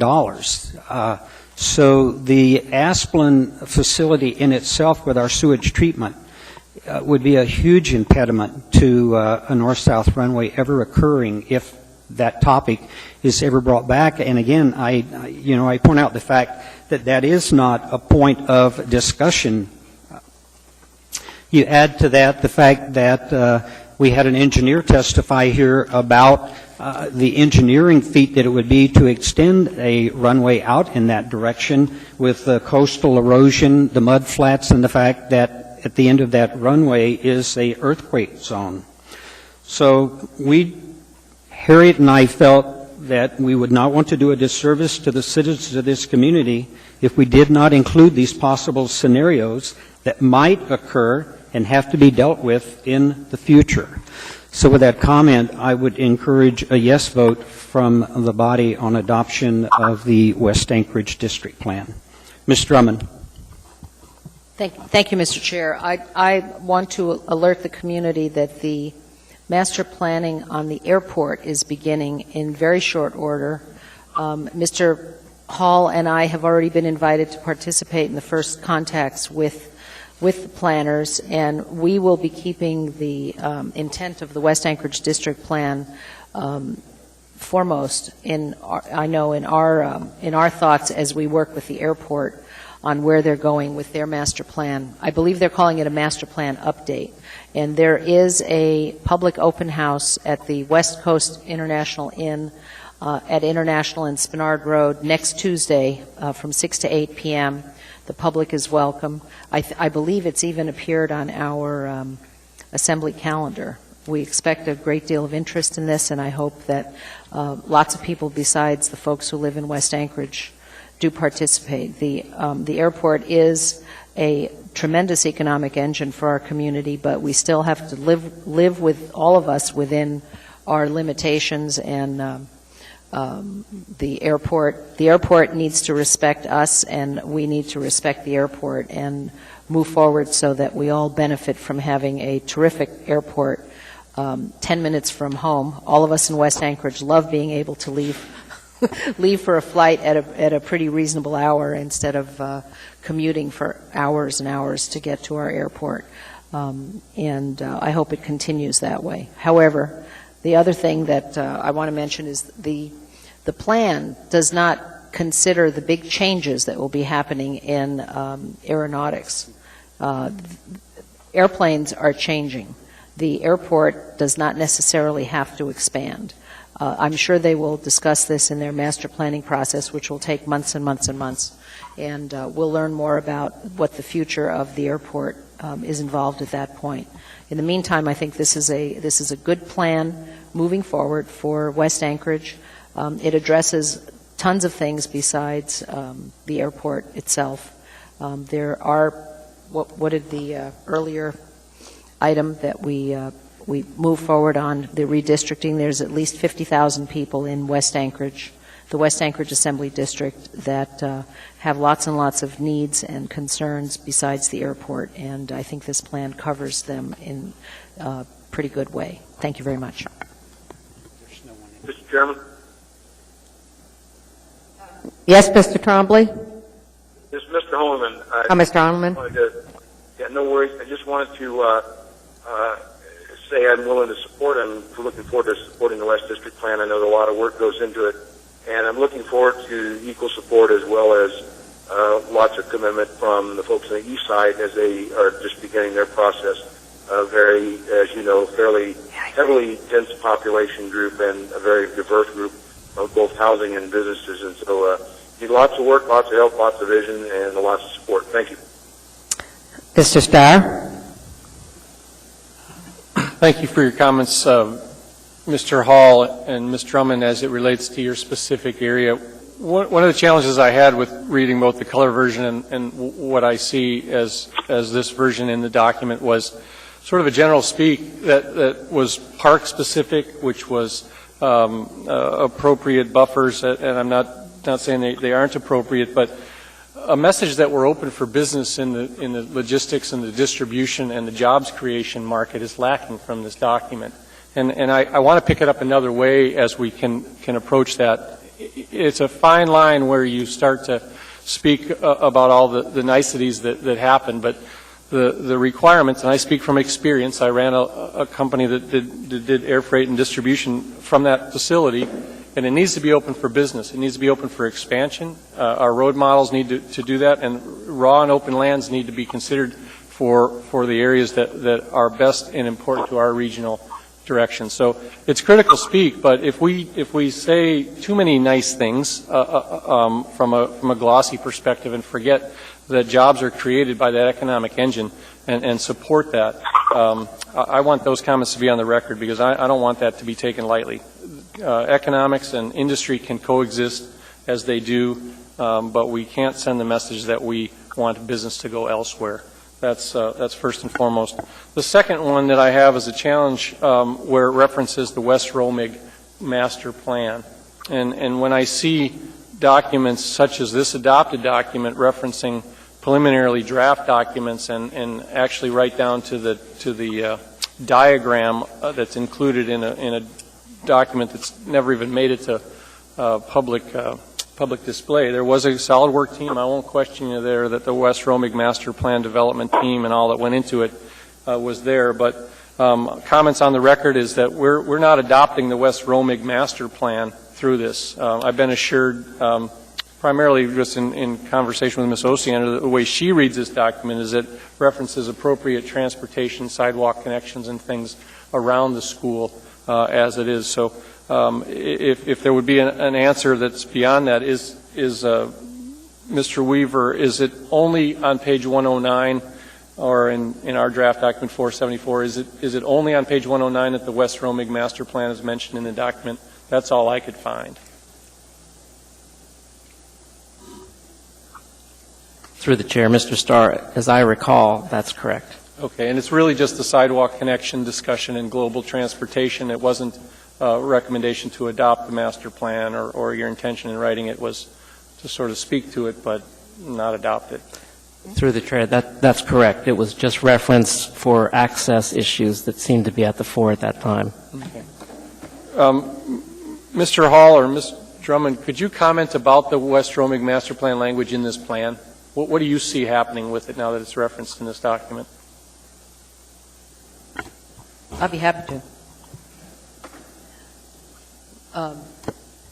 The West Romig Master Plan is really up to the school district, and you're right, we're not adopting the West Romig Master Plan, but Western Romig aren't going anywhere. Mm-hmm. They serve approximately 3,000 students and have for about 60 years, and they have waited patiently while all the other high schools and middle schools in this town have been built new or upgraded. And the cost of waiting patiently is that it costs more to make those changes. And yes, it's expensive, but I'm going to be sure that when this issue comes before this body and before the school board, I hope they all look at how much money we've spent on all the other schools in this town while Weston Romig have waited patiently for their master plan to take effect and have been told, patted on the head and told, yes, you can wait, and it'll happen. Because it will happen one way or another.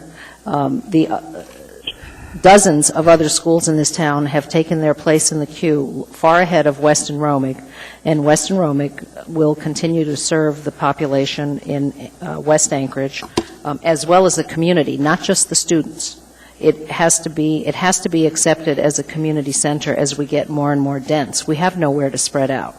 And that's it on the West Romick plan. I'm not qualified to comment on it beyond that until the school district does their end of the deal. We're simply going to work around the West Romick plan as the document indicates. The airport, in the meantime, I don't see anywhere where we're not open for business with the airport. I don't want to get into that. I was really just asking the question about that. So I don't want to debate. I was looking for factual information perhaps on where the West Romick plan was at. So if you want to debate that, you're welcome to speak to that. But I really just posed the question which was answered by that. So I assume that the transportation modifications that are suggested in this plan are all that's necessary at this point. There's no reason to delay and wait for the West Romick master plan discussions to occur and all the other things that's the case. So. But that's true. There have always been traffic issues around Weston Romick, and the recommendations need to be. We need to move forward with those transportation changes, no matter what happens to the buildings themselves. Great. Because there are, again, 3,000 kids coming and going. And there are members of the school board and the administration here if you have any questions for them. Not really. I was looking for district representation, and you answered the question. Why I have the floor, Madam Chairman, is the last comment was that in and about the public hearing that we had, there was ample discussion about the coastal trail. There was massive outreach about what we need to do and how we need to best do it. We heard from the airport manager was good. What I found slowly lacking, which the bulk of the plan, as I read it, not the bulk of it, but a good portion of the plan speaks to areas outside of that. And when we start to remodel Spenard in Minnesota and we start to deal with the roads in front of REI and how we affect those transportation corridors in that, we didn't get feedback that I would have liked to have to modify the plan to ensure that those areas are there. So when you see the debate come back on whether Spenard is a 4-lane road or a 2-lane road or with a center or a median island, I'm going to defer. I don't know what we decided in those topics, but they're equally as important as we start ripping up these roads. And I'm real happy with it. I know Mr. Hall was complimentary on the document. I am too, but sometimes it just leaves more questions than it answers. And so when we see these big topics in front of us, we paid a lot of staff time, put a lot of effort and resources into it. I would have liked all the questions to help me as we start to see the rest of it. So that's all, just a note of caution that, we haven't adopted the West Romick plan yet, and we still haven't answered what Spenard Road is going to look like in the economics end. So I'm happy to support it, but more questions. Thank you. Ms. Drummond? I figured I was done. Okay. Mr. Hall? Yes, I'm a bit chagrined that I didn't get a chance to respond to Mr. Starr. You kind of carried on the topic. Mr. Starr, the West Romick District Plan is, to me, identical to the North-South Runway. It's a topic that's been discussed in that community. It needs to be mentioned in the plan, but everybody needs to be very well aware. I think Mr.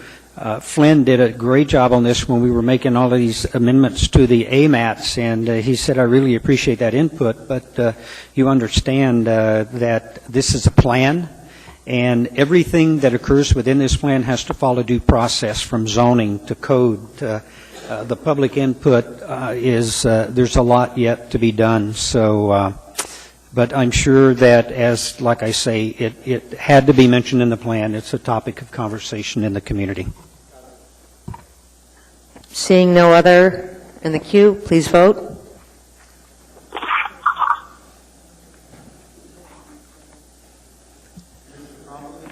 Yeah. Mr. Trombley?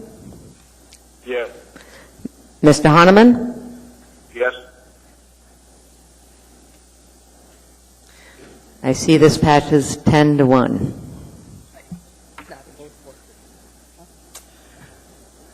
And with that, we are going to adjourn for our dinner break. We will return shortly.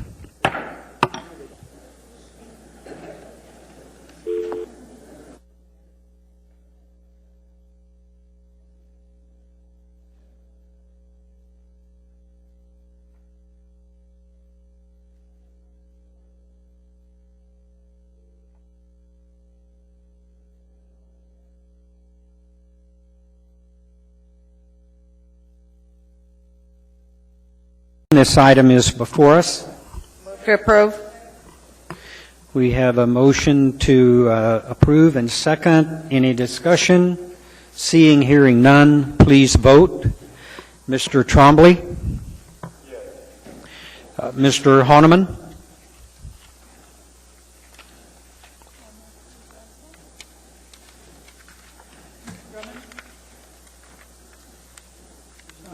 They're absent.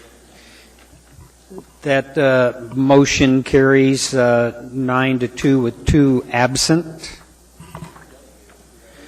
We now have before us item 14B, AO number 56, an ordinance authorizing a sublease of municipal leased property to Denali Alaskan Federal Credit Union. This item is now open for public testimony. Anyone to testify? Anyone at all? Seeing and hearing none, this item is before the body. Move to approve. Second. We have a motion and a second. Mr. Flynn, you're in the queue. Thank you, Mr. Chairman. I don't think it's a conflict of interest, but I do want to place on the record that my family and I are members of this credit union, and my mother serves on their board of directors. And like I said, I don't think it's a conflict, but I thought I should say it for the record. You're right. I don't consider that a conflict, and you're eligible to vote. Ms. Gray Jackson. Well, since you already made the ruling, I didn't think it was either, but I've been a member for 29 years, so it's all good. Thank you, Mr. Chairman. I guess if we're doing true confession, I've been a member for a long time myself. Who of the body is not a member of this credit union? Mr. Trainee. I'm a member too. Why don't you make a general ruling? If you're a member, fine. If you're a member, If you're fine. not, we'll get your membership form. Seeing no one else in the queue, please vote. Mr. Trombley? Mr. Honeman? Welcome back, Mr. Honeman. So good getting back. No worries. Ms. Drummond? That motion carries unanimously.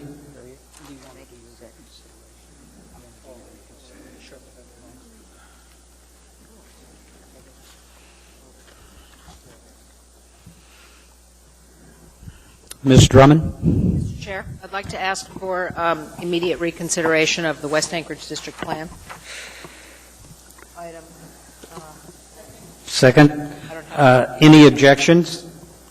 Mr. Trombley? Mr. Horneman? That motion carries. Thank you. We have before us item 14C, AO number 55, an ordinance amending Anchorage Municipal Code subsection 9.28.026C.9 to equalize. Waive reading. Thank you. Mr. Chairman? Yes, ma'am. Don't we have to vote whether or not we want to reconsider the West? Yes, for unanimous consent. Yeah. There's no objection. Yeah. Okay.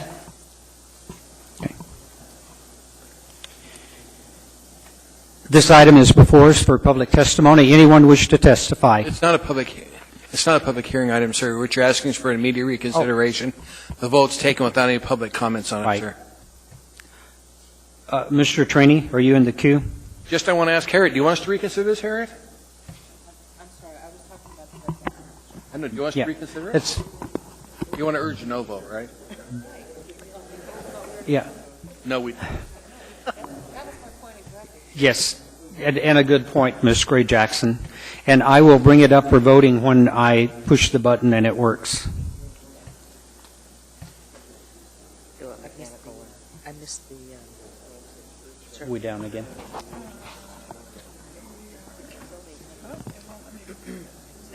You want to do a roll call?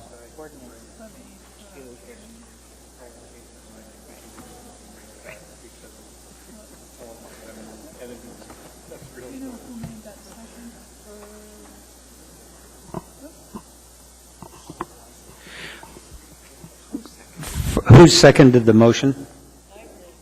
Ms. Gray Jackson.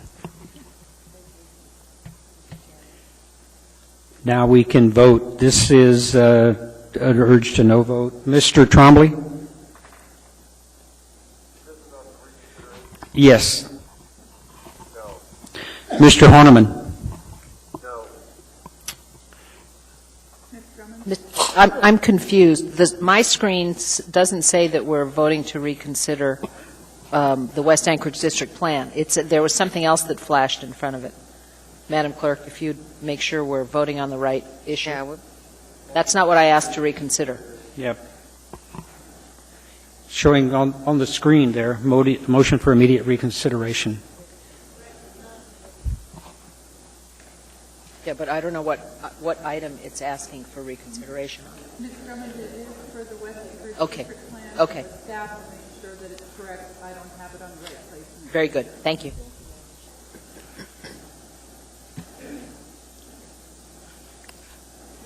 That motion fails. We now have before us 14C, AO number 55, an ordinance amending Anchorage Municipal Code subsection 9.28.026C.9. Thank you. This item is before us for public testimony. Anyone to testify? Anyone at all? Seeing and hearing none, public testimony is closed. Move to approve. Second, we have a first and a second. No one in the queue. Please vote. Mr. Trombley. Mr. Horniman.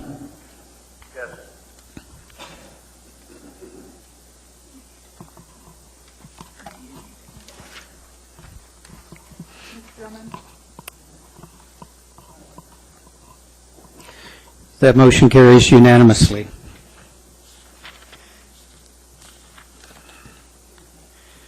We now have before us item 14D, AO number 59, an ordinance amending Anchorage Municipal Code, Chapter 3.90, regarding confidentiality of records related to the 49th State Angel Fund. Thank you. This item is before us for public testimony. Anyone to testify? Anyone at all? Seeing and hearing none. Move to approve. First and a second, Mr. Starr.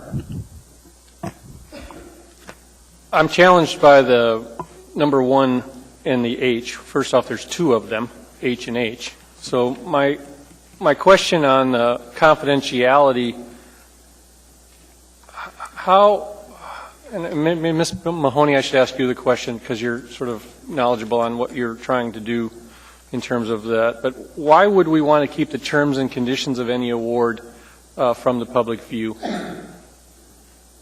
And is that good practice for government to do? Our goal in keeping these records confidential is to protect the confidentiality of these small businesses so that they can be competitive. And in terms of the deals that we structure, if they want to reveal that information, I think that's their decision, but we don't really want that to be public because it's their private financial statements. Well, I agree with all the things. A is the income tax, the business plans, the appraisals of what's going on. But when you get down to the award, it says terms and conditions of any award shall be kept private. And I guess we're using public's money here to do that. Why would you say, you know, here's an award for $2 million. We like your business plan. Fine, keep the business plan private, but you know, the terms and conditions that you will take $2 million and pay us back 10%, and what I think is going to be part of a terms and conditions statement, it seems odd that you would want to keep that information private. Mm-hmm. Well, our goal was to protect the confidentiality of their individual financial statements. We will be announcing, you know, the dollar amount that would be awarded to these small businesses, but to the extent that it was equity or convertible debt over a period of, 5 years with X and X interest rates, we really did feel that keeping that confidential was important to them in terms of their competitive nature. I disagree. I think you're looking at public's money, even though it's a grant, it's a angel fund type of concept to promote. I think you're running a dangerous risk here that there's suspectability. So as an elected official, do I get to see it? No. I guess I agree with all of the concept. As a businessman, I don't disagree with that. It's market competitive edging, but when you say that what the award disposition is and the expectations thereof are kept private from the program and those that are in it, I think it's not good practice. So I appreciate your answer. Ms. Johnston? How does this relate to other funds? I know there's other funds in other parts of the country. Is this something that you drew from working with others, or is it something that's just local to ours? We looked at the terms and conditions and the confidentiality for several other funds in several states, and they were kept confidential in regard to the terms and conditions. So we used them as a model. And as far as our federal oversight, is this also suggested in these terms, or is it more just locally how you address it? Could you please repeat that? I know that you have federal oversight of this program as they dispense funds. Do they have any requirements as far as confidentiality? They do not. Okay. And I would just like to add to that, if the federal treasury would come in and audit the program, they would have the right to see all of the information here for the award recipients, but they would not make that public. How about as far as our advisory group? What will they see? The advisory group will see all of this information. The meetings will be held in an executive session type, such that the confidentiality will be maintained for the small businesses. So the advisory group, we do have, and I can't remember how many citizens. I think there's 9. 9 public citizens that will be looking at these terms and conditions and either approving them or not approving them or making changes to them. That is correct. Okay. I understand Mr. Starr's concerns, and on the other hand, I know how these funds are operated in the rest of the country, and I understand sort of we're in a very, very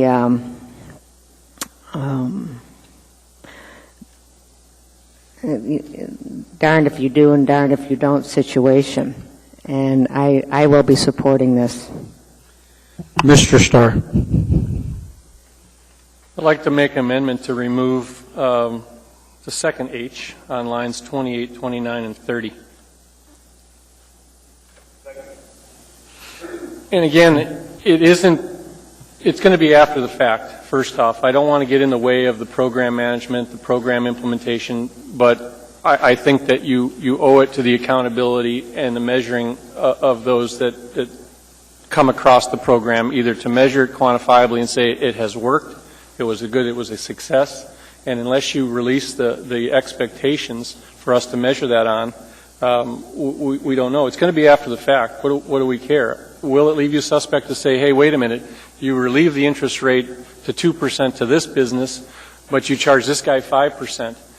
To me, I think that that's a necessary thing to have the question raised, because anytime you have this, and it's the perception, the observation of the actuality that you may give preferential treatment to somebody that you know, or, hey, we like them better, we're going to give you a better deal.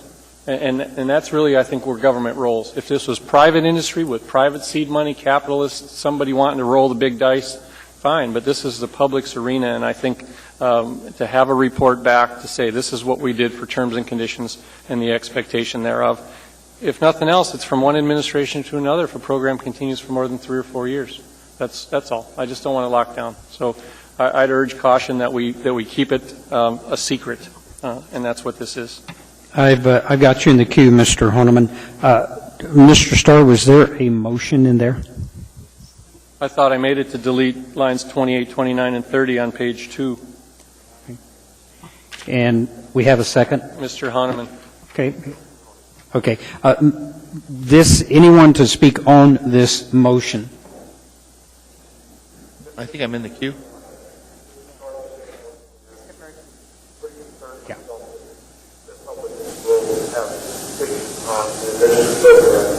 Government funding at our local level, and with behind closed doors, committee and approval at the whim of not like anyone, nor any administration, but simply transparency, what we're looking for, and great I have no doubt that the investor of the present property started to government writing according to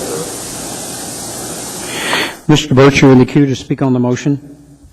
Yeah, I guess I share Mr. Starr's concern when it comes to not permitting the disclosure of company name and the total principal amount of the award. Now, it says in the AM here that it's comparable to those applicable programs administered by the State of Alaska Industrial Development and Export Authority. But I guess through the chair to the administration, it seemed like when ADA does an award, they say, yeah, it's a $3 million program with XYZ, buying a building or something. And I guess I am troubled by, if we've got $13 million to be awarded here, or allocated out. I can understand the market surveys and appraisal and trade secrets, but the company name and the amount of the award does not strike me as something that is going to jeopardize the business, and I think there is a public interest there.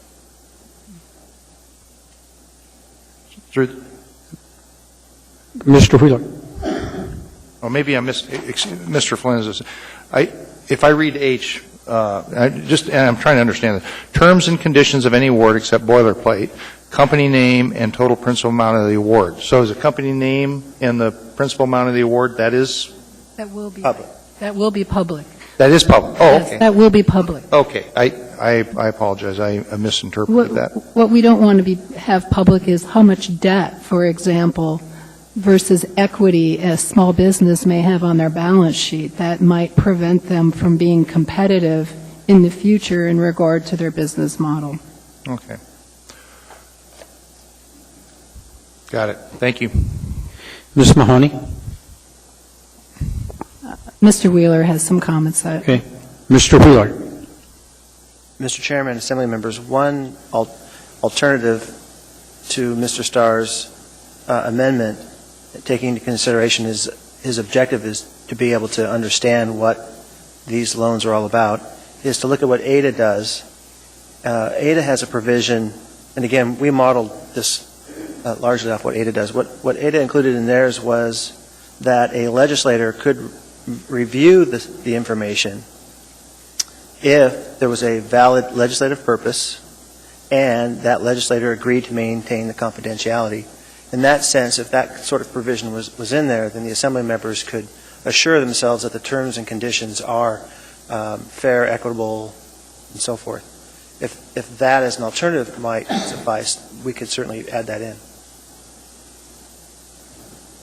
Mr. Starr. Well, I'm not trying to maximize the conversation or put an undertone that it's going to be suspect to those type of concerns, but there's more to it that if we have a chance to do this again, I want to know what worked and what didn't. And I just dislike executive sessions, and I like having those debates where we can just say, look at, this incentive to match money or this incentive to have 4% interest rates when market rates were 6%, this was a really good idea.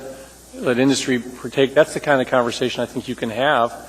And so as a legislator, the undertone of me saying, hey, wait a minute, I want to see the books that you put out to XYZ company, or not that I would be entitled to that. I don't disagree. I don't want to see the capitalization statements or the investment earnings reports of the principals, but I do want to see the deal that was made when you say, here's $2 million, go free and prosper. That's what I think shouldn't be locked down.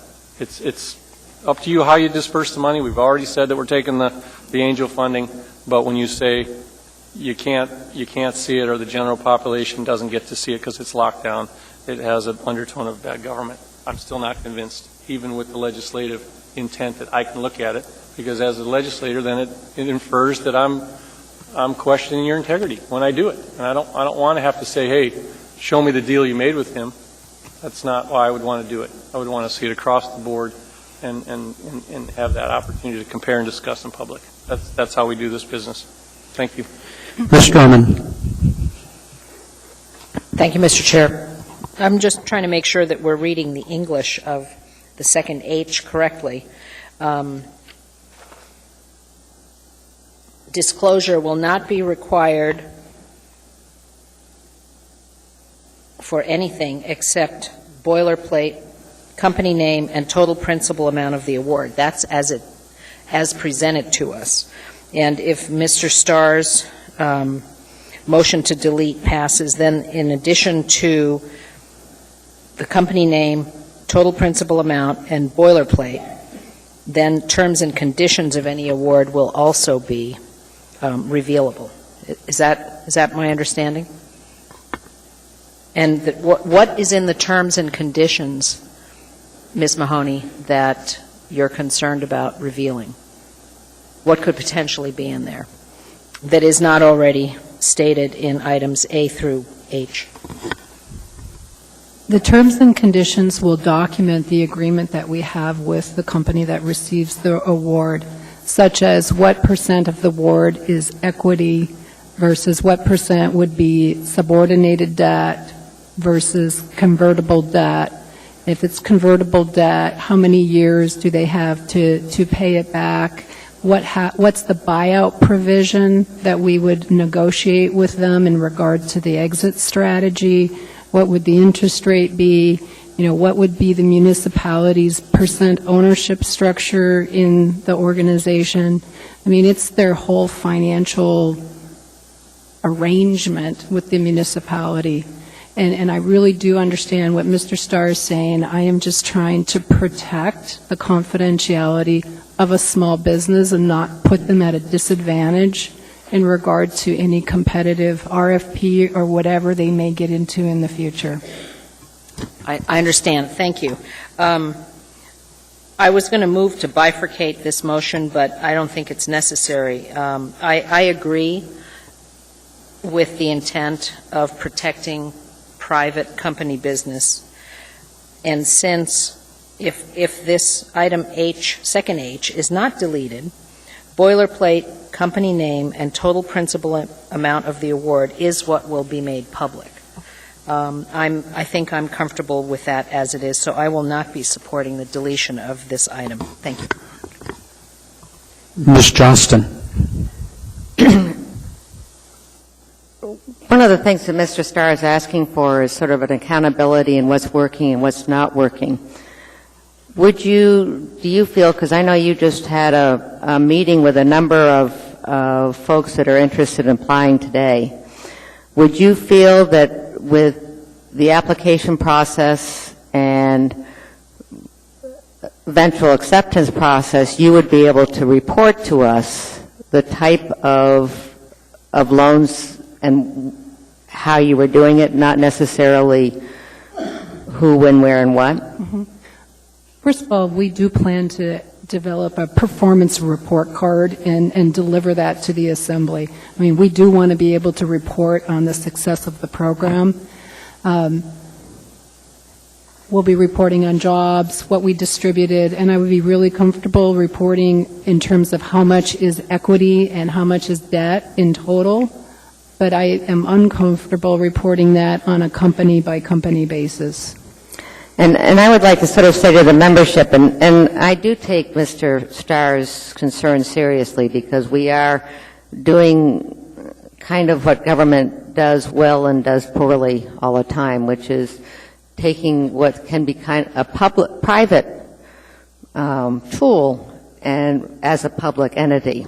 And I think if we all thought about ourselves as bankers, and you have different folks coming into the bank for different types of capitalization, and they come in with different risk factors, and they come in with actually, different leverage, then the bank structures it individually for that client. So it's not only for the client, but it's also for the bank itself, which is kind of the spot we're in. And you would not make that public in a private sector, and you wouldn't want it to be public. So I understand Mr. Starr's concerns, but I will not be able to vote with him. Ms. Mahoney? I've made my comments. Thank you. Thank you. Mr. Birch? always dangerous when you have an engineer, not an English major, working on the English language here. But as I look at H, first of all, there's two H's. Is that a typo? So H should actually be I. Is that correct? Okay.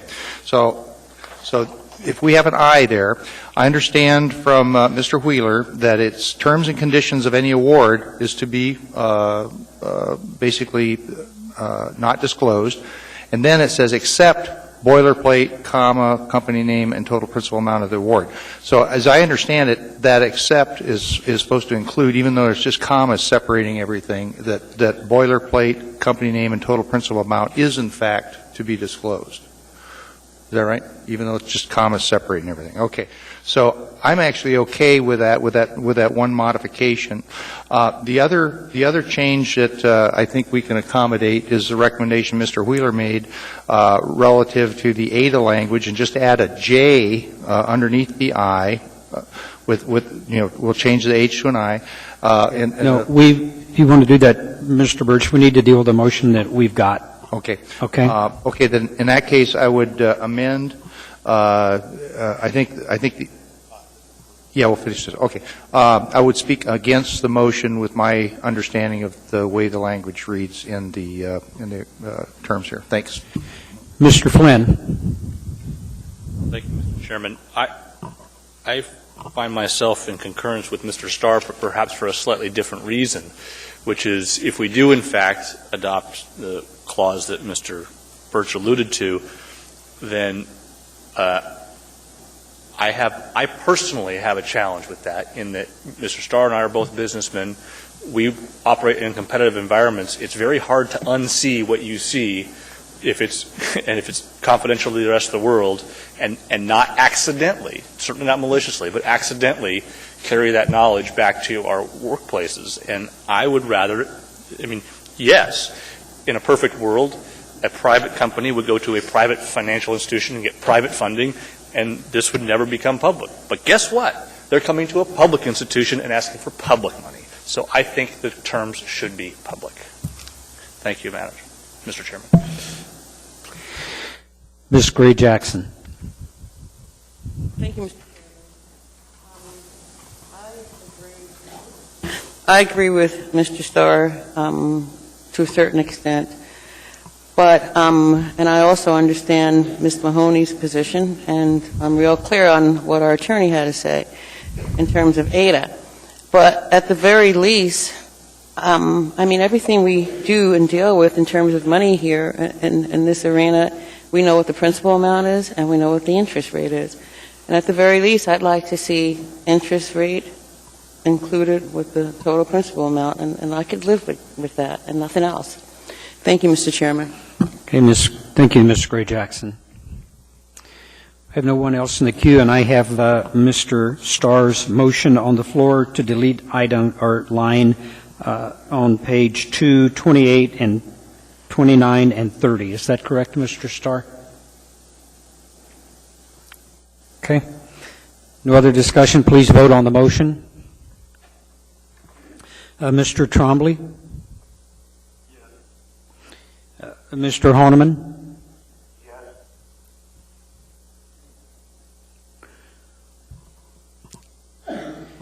That motion fails 6-5. We're back to the original motion. Ms. Gray Jackson? Thank you, Mr. Chairman. I move to add on line 28 for starters to change H to I. And then on line 29, after company name, add interest rate, comma, interest rate, and interest rate. Thank you, Mr. Chairman.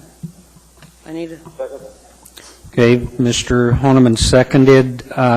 Ms. Mahoney. I would just suggest if you add interest rate, you would say if applicable, because if it's an equity deal, there is no interest rate. Thank you, Ms. Mahoney. Mr. Chairman, I'd like to revise my motion to say interest rate and in brackets, if applicable, close brackets. Thank you, Mr. Chairman. Thank you. Any comments on this motion? Yes.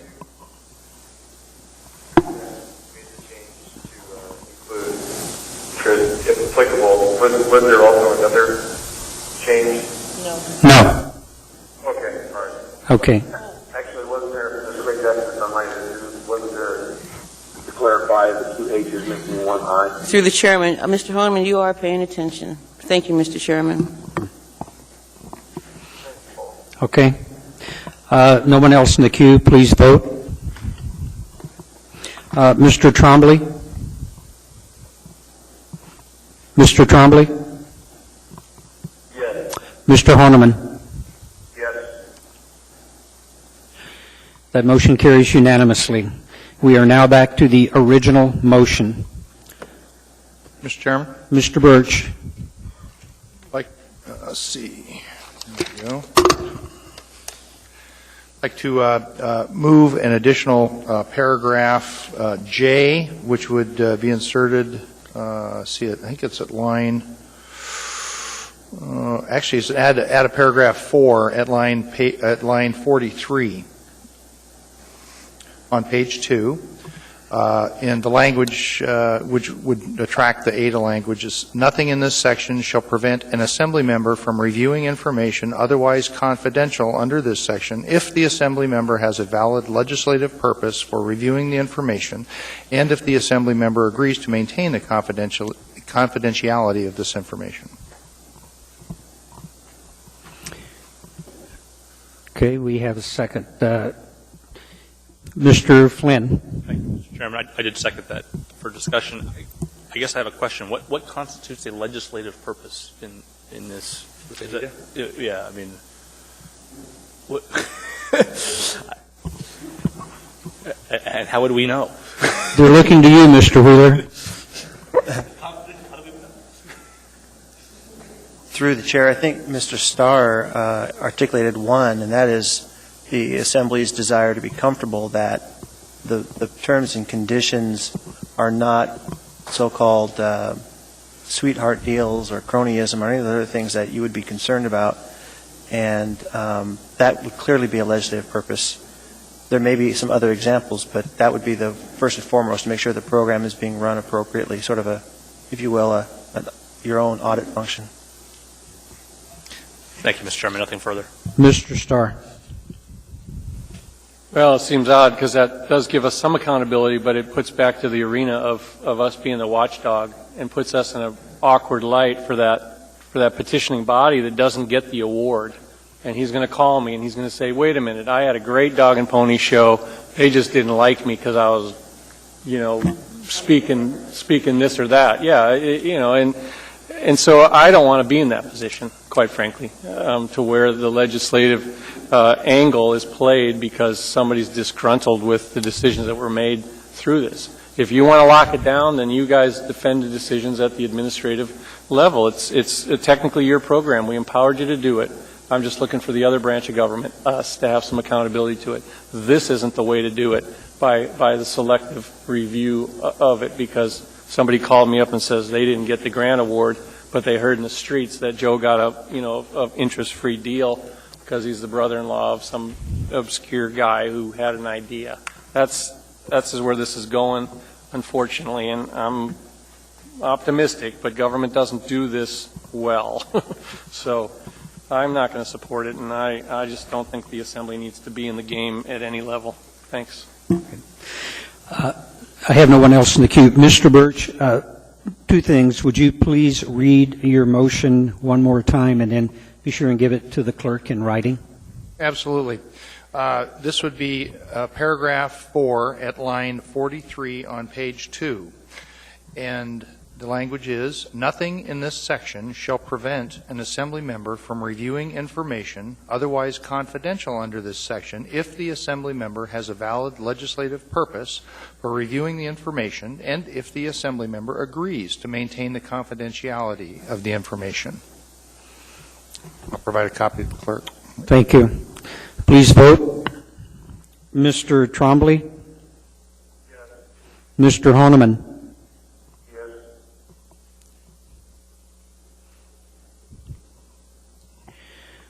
That motion carries 7-4. We are now back to the original motion. Seeing no one in the queue, please vote. Mr. Trombley? Mr. Honeman?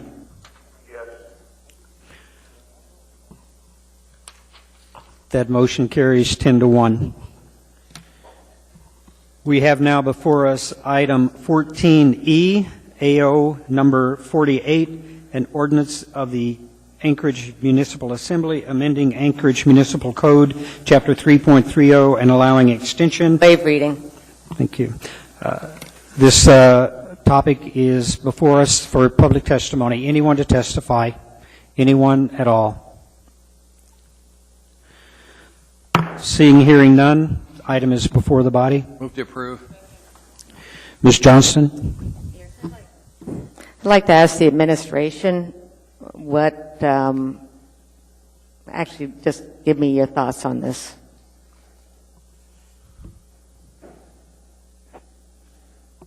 Through the chair, the thoughts on the ordinance as it's written? As it's written, yes. Well, the way I understood the ordinance as it's written, it was proposed to extend USERRA rates to temporary employees. It makes changes to the personnel rules. That's one area that would be impacted by such a change. And under municipal code, the personnel rules, there is actually a process defined for changing personnel rules. So a change like this that does modify personnel rules would go in front of advisory committees prior to being presented to the assembly. So that's sort of a form procedure process that had been missed in this ordinance. As for content, the federal law does not extend this type of coverage, the USERRA coverage, and there are some reasons that I believe that's probably not included in the federal law. For example, the federal law does not require the employer to create jobs or reinstate an employee if there would be a reasonable understanding that there would be a reduction in workforce that would have impacted that employee. So if that employee, such as a temporary, would have been knowing that their position is going away for a period of time, under this statute, the federal law, it wouldn't require you to create another job because that position is known to be going away.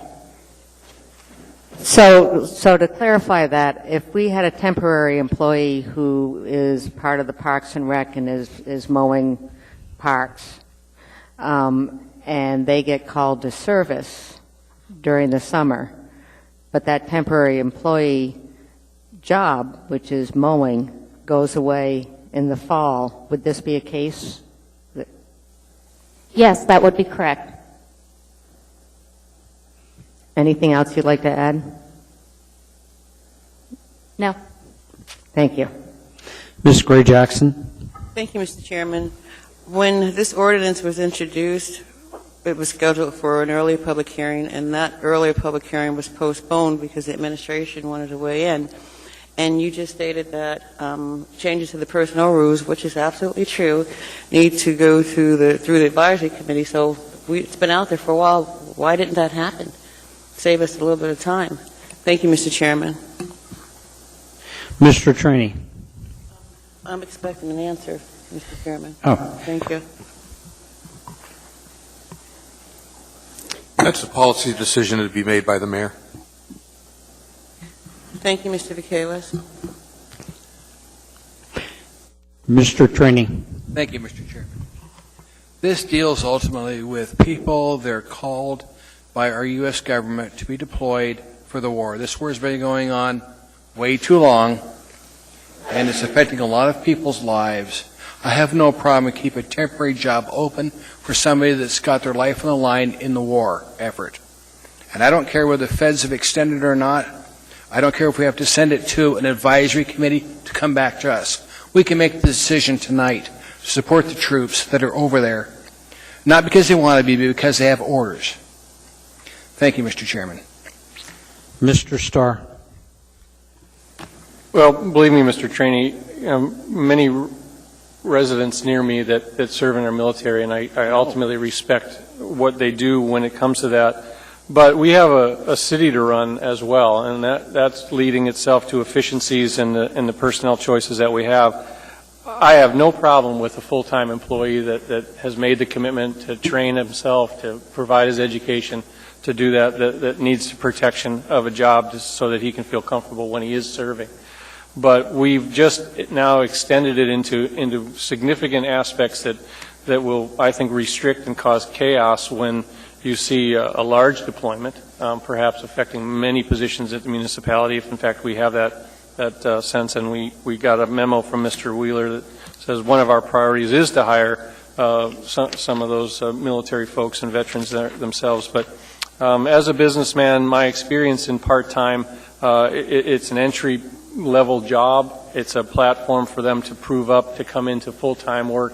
And I think that if you extend sort of a proprietary ownership of that job, you perhaps run the risk of squelching others that maybe want to enter the municipality from that arena and prove up on it. So I don't see it necessary at this point. Again, I'm a solid supporter of the military, but having rights to a part-time seasonal horticultural mowing job or traditionally use of part-time, I don't think is going to matter as you've proposed here. So I just urge a no, and let's move on. Mr. Trainee. It's not just horticultural jobs. There are a lot of other temporary jobs in this town. And I think we need to support our military in every aspect of this war that's going on. And that includes hiring them temporarily and keeping the jobs that they're deployed until they come back. We've dealt with this before. We dealt with when the war first started, when we lost police officer after police officer that was deployed. I have no problem with this, sir. Mr. Horniman, I do have you in the queue. I've got one person ahead of you. Ms. Osiander? I certainly concur with previous speakers about the need to support our military. However, my concern with this particular ordinance is twofold. First, temporary employees who perform satisfactorily already have priority for temporary positions when they come back. The way I read this ordinance, the temporary position was vacated because of a deployment and somebody came back, they would get preference for a full-time position too that they may not have been trained for or even qualified for. We already have veteran preference for hiring. I don't think it's necessary, and it extends us in unknown territory that could put us at some risk economically. So I won't be supporting. Mr. Horniman. Thank you, Mr. Chairman, and I appreciate the comments of my colleagues. As a veteran of the Army myself, to fit a military born, I find myself, I actually served for the final 2 years of my age in the U.S. Army Reserve. And during that time period, typically this time, you don't always get the chance or the choice of whether you're going to get called up to go anywhere in support of the military. And that includes more serious calls for our reserves to support the whole active military. Seems to be another issue of policy that being there for the members stable in the moment. But if you are at the time, under ordinary circumstances, I might be compelled to agree with the colleagues that comments that Mr. Starr was listening. I firmly believe comments that the colleagues great action is called many actions have spoken well stated, and I urge support and support the board. Thank you. Mr. Flynn. Thank you, Mr. Chairman, and I'm sure Mr. Trainee didn't mean to imply that anyone who might not support this ordinance is somehow not supportive of the military. I happen to have a little plaque in my office from a military support organization thanking myself and my firm for our support of veterans and Guards members who, deploy and and return to their jobs with us. I noticed an almost identical one in the 8th floor hallway. So clearly our municipal policies are consistent with those standards.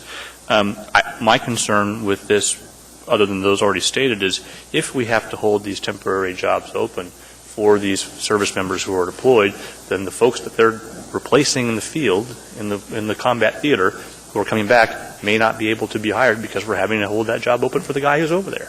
I appreciate the thought.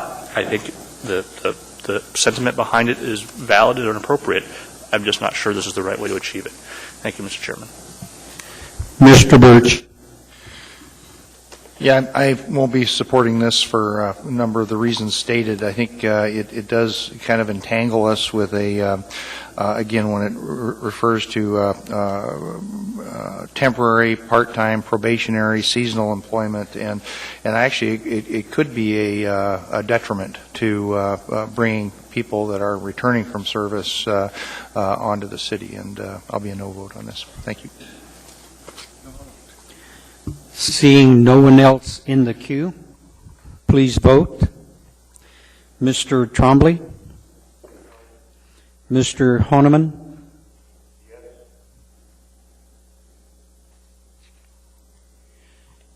That motion fails 7-4.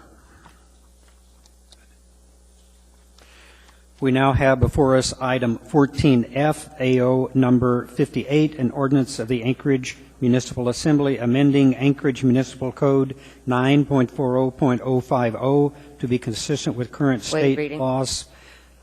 This item is before us for testimony. Anyone wish to testify? Anyone at all? Seeing and hearing none, this item is before us. Move to approve. Second. Mr. Starr. I just got to ask Ms. Osiander, are you going to get off the body and buy a big old Harley? Because I need to know. I just laughed when I saw this, and I get asked to do a lot of things as an assemblyman, but moving handlebar height, I wouldn't have put it on my list. Why are we doing this? Who near River is worried about this? I'm going to pass a letter down that I received actually about 4 or 5 months ago from ABATE, who's a motorcycle education advocacy group that's fairly reputable, asking me to do this because there's a difference between city code and state code, and one of their members was cited because he didn't realize that the city code hadn't been changed to match the state code. So when I got this, I let the police know about it. I let Mr. Wheeler know about it. I checked with the attorney. Is it really true that we're not following state? And they said yes. So you're right. I'm probably the least likely person here to ride a Harley. So can you just educate me? A serious question. Is the handlebar height of the state higher than we allow or lower than we allow? What are we doing here? Are we lowering our handlebar height? I have to admit, all I did was say, let's get in accord. Julia, you wrote this for me. Do you remember? Mr. Starr and Ms. Osiander, through the chair, the cities is less flexible because it was written before ergonomic and other things address the handlebar height. Well, I mean, also, as a safety measure, the state now requires these hand grips. So as Ms. Osiander asked me, well, you mean you just can't hold on anymore? And, to the person who is driving the motorcycle, and actually under state law you can, you may be able to hold on to them, but the motorcycles come now with hand grips to the side. And so that's a requirement that isn't in municipal code because the municipal code, I think, dates from 1979. And the state code is much newer, like at least in the 90s. Well, I'm not as old as some on the body, but the guy was Easy Rider. He had that big jumped-up trick bike. Why are we taking those off the road, Chief? I mean, do they cause a lot of accidents? Are they problematic? It's just like, I mean, if a motorcycle rider wants to be hip and he wants to have his hands up over his shoulder in an unawkward way, what is it us to say we shouldn't let him do it?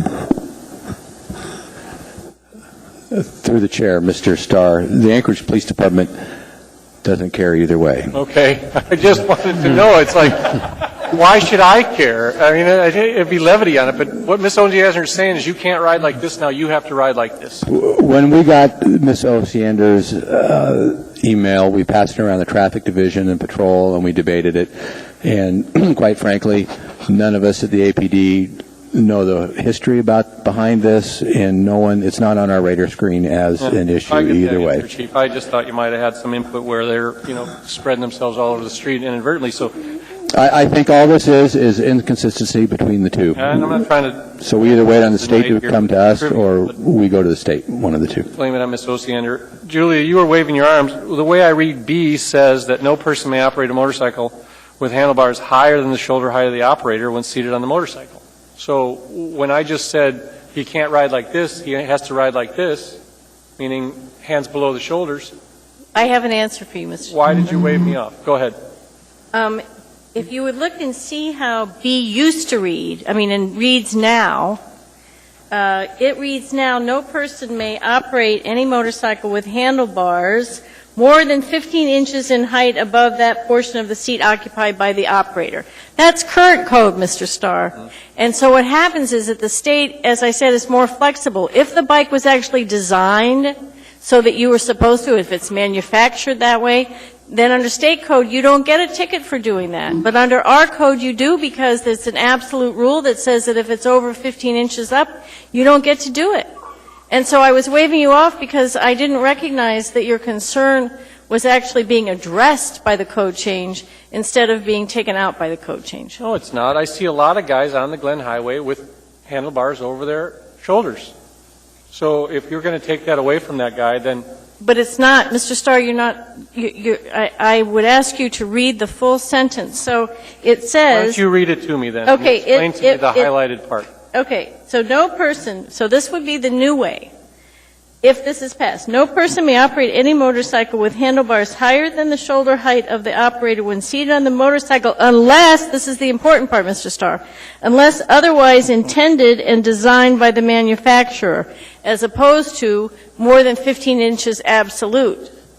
Easy Rider did not buy his motorcycle as equipped, and so there's a lot of guys. I got the biker bar down the street from me over off of Birchwood Saloon. It's great. You see these machines that are modified to the hilt, and they look cool doing it. So I think it's much ado about nothing, and I'm not going to support it. I think let it be.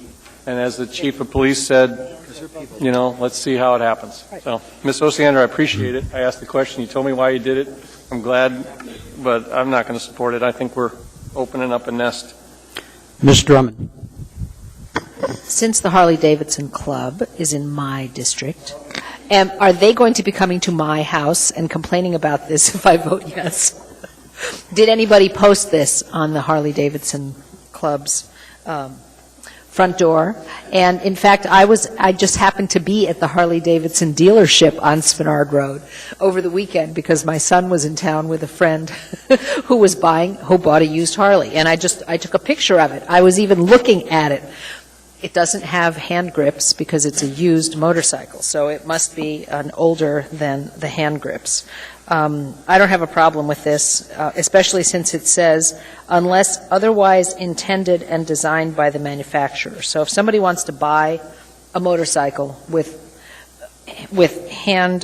handlebars in a ridiculous location, and it's designed and manufactured that way so that it's safe and operable, I don't have a problem with them doing dumb things like that.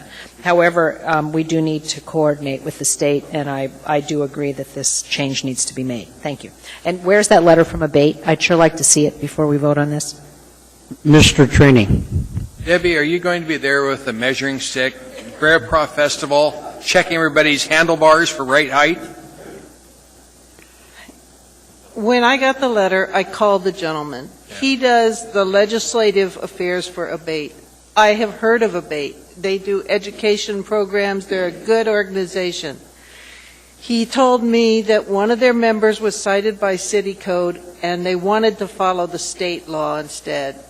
He told me that he was happy when I told him I was going to introduce this. I expected him to be here.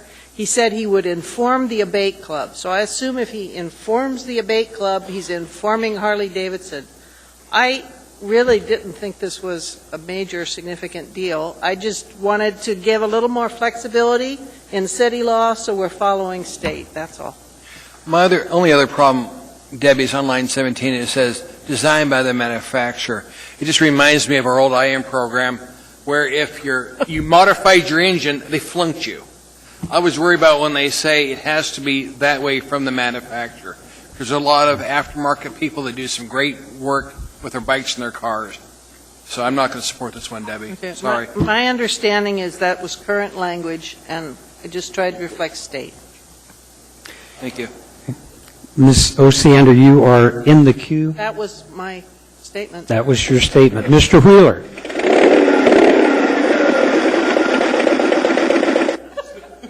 Was that Mr. Trady? Mr. Chairman, that was not me. I don't know. It wasn't me. I don't know where that came from. I will tell you, I never cease to amaze at what we spend time on in this body.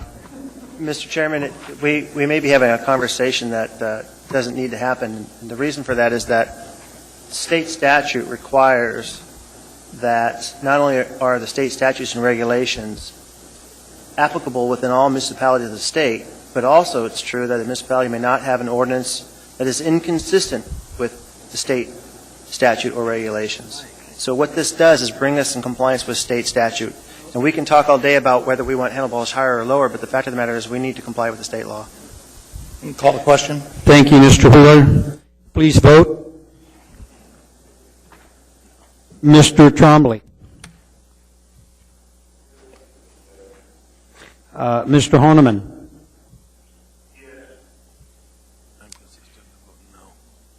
Mr. Flynn. That motion carries 10-1. Mr. Wheeler, prior to my taking up these, we've got a resolution and an ordinance. I want you to come in with a final legal opinion on how we should deal with this item. Mr. Chairman, I recommend that the resolution be postponed indefinitely and the Assembly take up the ordinance. I move to postpone Resolution 2012-116. Mr. Chairman, you can't, Oh, motion can't we out have of the order, public- we have to have the public hearing first. But I will move to combine the public hearing on items 14G and H for expediency's sake. Very good. And in doing that, we'll combine the public hearing on the two, and I'm going to read into the record that we're working on AO number 61, an ordinance of the municipality of Anchorage, providing for revision of the Anchorage School District budget for FY 2012-2013 and appropriation. We are taking testimony on G and H. Anyone wish to testify?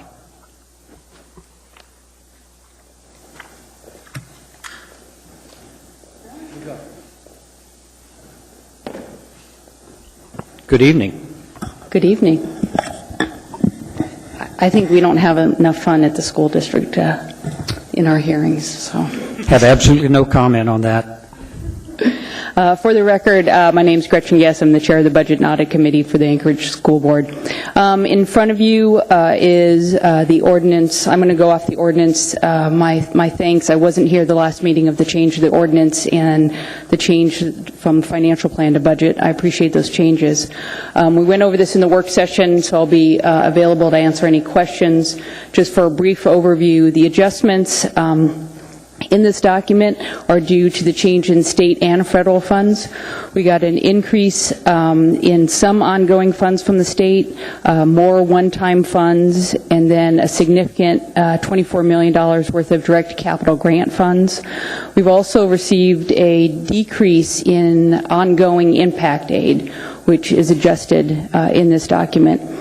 You will see as we've gone through that the one-time funds, we've stayed within our fiscal policies. The one-time funds are being spent on one-time items. The ongoing funds are being spent on ongoing items. And in the back of your packet are the direct appropriations from the capital budget of the legislature. Finally, I've been asked a couple times, so I thought I would go over it, about the overtax and the conversation we had this spring. The way it stands now, we've been working on that calculation, is we believe it's $7.5 million. If you go to the inside of your page with all the numbers, what will happen is out of that 577 million of general fund, 7.5 will come from the state and 7.5 will go back to the city. So it doesn't impact this at all. It's where those funds come from. So with that, I will answer any questions the Assembly has now or later. Yes, Mr. Starr has a question. Gretchen, my qualifying statement is I'm not debating you, so don't feel like that's what's happening. But I have a couple questions. Is what you just said at the end is a little bit helpful. It's a little bit startling. It's also a little bit problematic for this action in that why wouldn't we delay tonight's action in front of us, summarize what you just said as far as the calculation amount, repackage this and provide certainty to both entities. We need to know about the $7.5 million. You just said what you think will happen with it. It'll come back out of the total taxes collected, and then we can move on. Why do we have to do this action tonight? And yeah, the $20 million in grants or $28 million in direct grants is helpful. But you're summarizing me. 4 positions are going to be saved. We still have a whole host of other positions that are questionable until final numbers come in. But why wouldn't we be more appropriate and answer all of the financial questions relating to your school budget modification in one go? In one action. Repackage this with the $7.5 million adjustment, the summary, you move on, we move on, and we deal with that policy question. Why are you suggesting that tonight? Through the chair, Mr. Starr, I guess my question back to you is, would you want that in the text of this ordinance, or, because it doesn't change the numbers at all, so would you want that in the text of the ordinance? I'm unsure of how you would amend this to take care of that problem. We will be told by the state you have to rebate this to the local community, and we'll do that. So I just don't know how you would amend this. In your total dollars, correct, but where the money comes from is important to us as a taxing entity. You know, that's what I see as the document that furthers it. So sometime down the road, you're right, we're going to have to do another in 7.5, out 7.5 from the funding source. But that opens up a whole other issue that would and should be discussed pretty soon as to how are we going to do the taxing authority. You rebate $7.5 million, you just lower the tax cap if we don't do total taxes collected. That means you said give the money back. We collected the taxes on behalf of the school district. So if you're saying that, and that's what the school board wants us to do, we rebate that back to the taxpayers. I'm very happy to do that, but it's going to have the impact, as I tried to talk to you over the break, it's going to lower the tax cap. And that's good for some, not so good for the others. So I guess when are we going to have those questions, and why not delay this action for a little while, get some work done, and package it all under one final go, and let the public see what we're doing? That's all. Through the chair, Assemblyman Starr, I think I understand. I probably, for my knowledge of the tax cap, will agree to disagree that it would lower it. It provides it back to your authority. And since the tax cap is one, it is not an education and a city, it's one tax cap, I don't think it has that impact. That said, when we created this memo, and we talked about this a month ago, the legislation was still new. We hadn't done the rigor around it to know what that number was and the risk about unintentionally underfunding. If it is the Assembly's wish to postpone this and have it all in one, that's your authority to do. So maybe ask a simpler question is, what's the hurry? We've seen it in various time frames. This is my understanding a little bit on the earlier side of when we see some of the requests to modify your budget. And we do modify your budget throughout the years. Last year you came with additional appropriations with Mr. Abbott and Ms. Como, I think in October. In June. Yeah, this is actually typically late for us. We try to, because our fiscal year has already started, so we try to have the final budget approved before our fiscal year starts. All right, I'm not here to badger the witness or badger the... No, it really isn't an assembly decision, and I'm not going to cry uncle and say the world's going to fall apart if this happens. I've talked to the CFO and the superintendent, and we are trying to hire the positions that are in here back. If there's some assurance that this is going to go through, I mean, it goes back to good business policy, right? You don't really want to go out and commit to positions until you have that final authority, but if that's the conversation of just packaging it all in one, then we can start down that road. School starts in about 7 weeks, and we want to get going with that. It's just we need to face the next question topic pretty soon. You're asking us for future budget guidance. The MOA is asking us for future budget guidance, and if there's an extra $7.5 million laying around on the table, we should answer that question. We are ready to have that conversation anytime the Assembly and the city wants to get together. And I don't have vacation during the summer. We're having it right now, and you just told us what you're going to do, and that's great. We'll have to deal with the 7.5 on that side. So I just don't like the pass-through authority as well. And I'll go back to the work session where Ms. Como said some of the grant monies we don't agree with, meaning the administration themselves. No. She said it, not the school board, where she said some of the stuff on this wish list or this list of appropriated dollars we don't agree with. And I can think that's probably right. I don't know what context she said it in, but I think there are some things that we may not want to do because they were principal direct request, or some legislator just said, you're going to get X.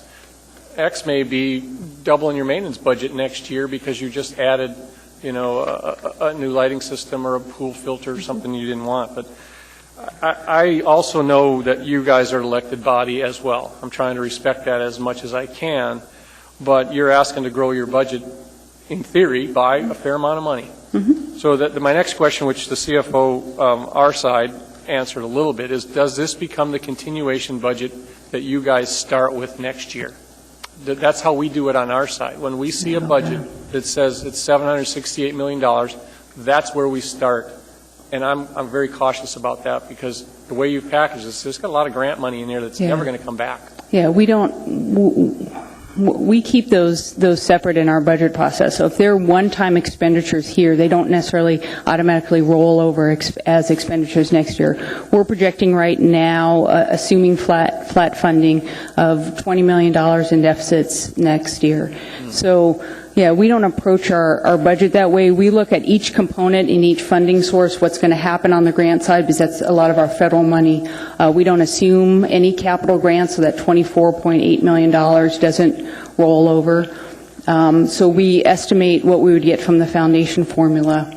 And then we talk to you all about the local guidance, and we really start with that number and then kind of fit that in with our current budget. Okay, that's all I have, Mr. Chairman. Thanks for the liberty. Ms. Johnston. As far as the capital appropriation, first of all, this was something that the municipality had suggested that we no longer should be administrating. Is that correct? So this is our first year doing it this way. With capital appropriations from the legislature, that appropriation does not go to the school district without the certain amount of paperwork that's required. So you can't apply for it if it's a football stadium at West Romig and it doesn't fit zoning. Yeah, it can't, and I guess I can put on my hat as a former legislator. If those grant funds aren't spent as they're in the capital budget, it actually goes back to the legislature for reappropriation. They often come back to the sponsoring legislator. So we don't have the authority to move any of the monies between these projects or to different projects. Okay. My other, I do agree with how you look at this as far as the tax cap, and I think I'll ask, if it's all right, the administration. As far as our tax cap, it's the total taxing ability of the municipality and school district. We don't have a separate tax cap for the school district and a separate tax cap for the municipality. Is that correct? That is correct. So however this fund is used, it still is, it's part of our whole tax cap, is what we have collected from the taxpayers. Are you 100% sure of the 7.5? That is a risk-adjusted number. It may be, we don't, that's the safe number. I'll be honest with you. It's where we think we're going to come in. It still may be that we have some rebate after that because of the intensive needs students and that count. So we've done the analysis so we don't unintentionally underfund. And given we already know what's going on with the BSA, we have the student projections and we're normally on with those. We are assuming the high side of the intensive needs students. So it's still somewhat in the air. It is always going to be October. that way. October is the student count Is the date. count date. Yeah. Yeah. Okay, I don't see any reason to postpone this. I think this other issue is a completely separate issue, and I think we need to discuss it as a municipality and with the school district, and I would rather not address it tonight or address it within this packet. I think this packet is for what we have as known now, and I'm a yes vote. There are no other questions, Ms. Guest. Anyone else to speak?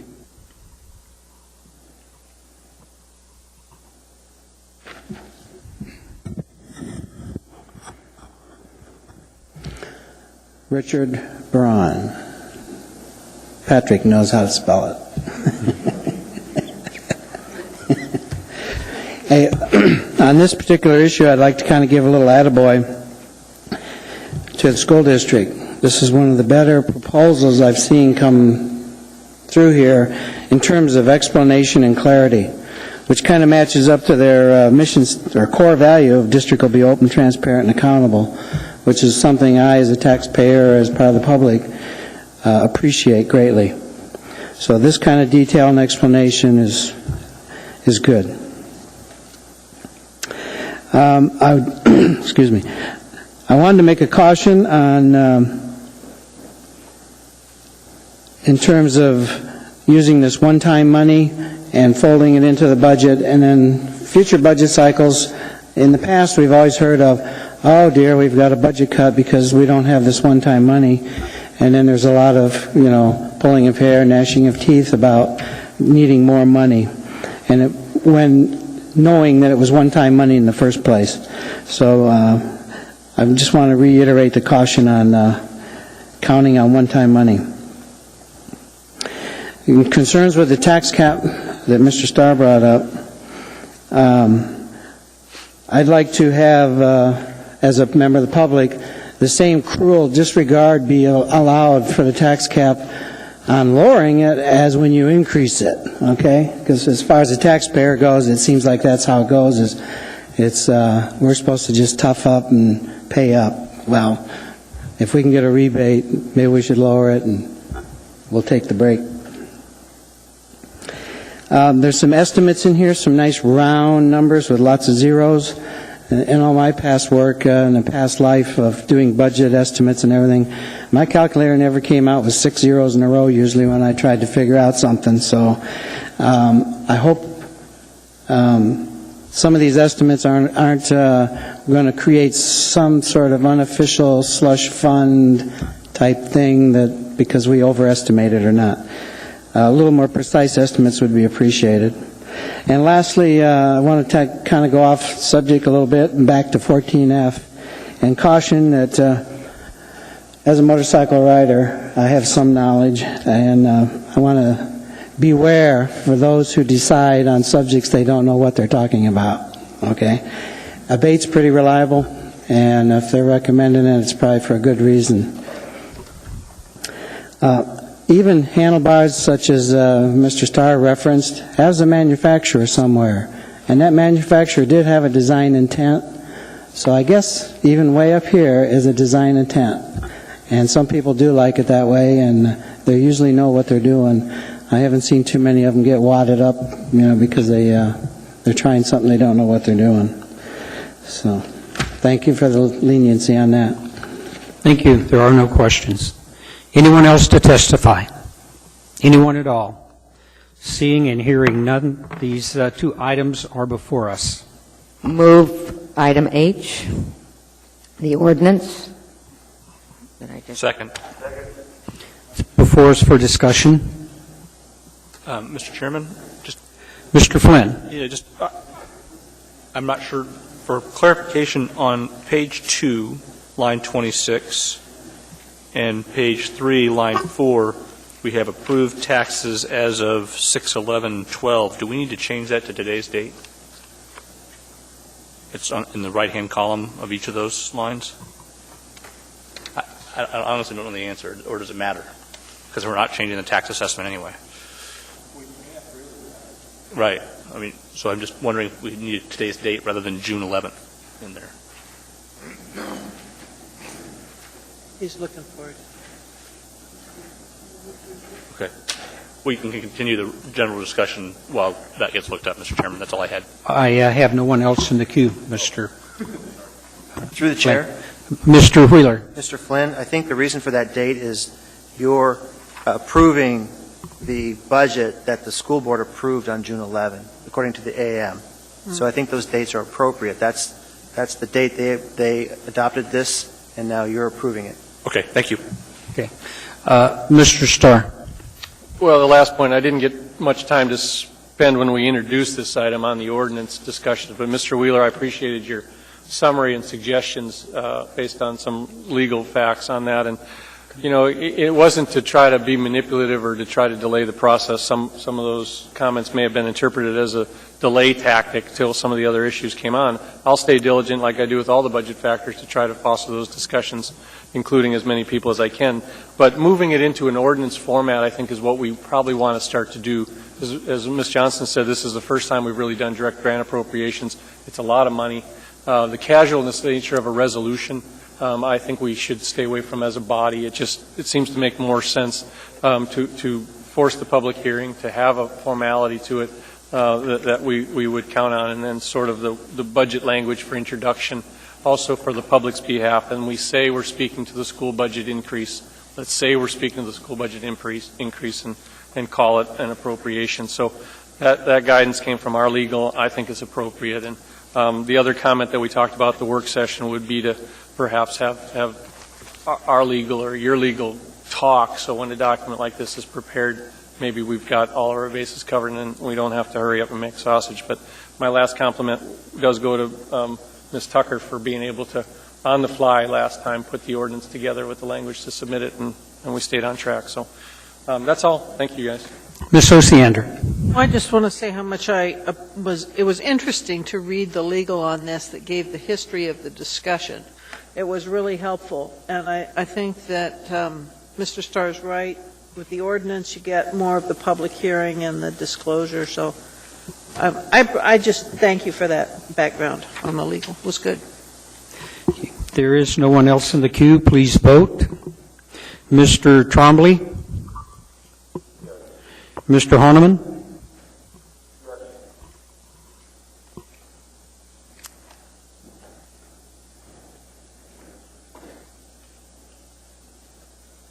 That motion carries unanimously. Ms. Johnston? I move to postpone indefinitely Resolution 2012-116.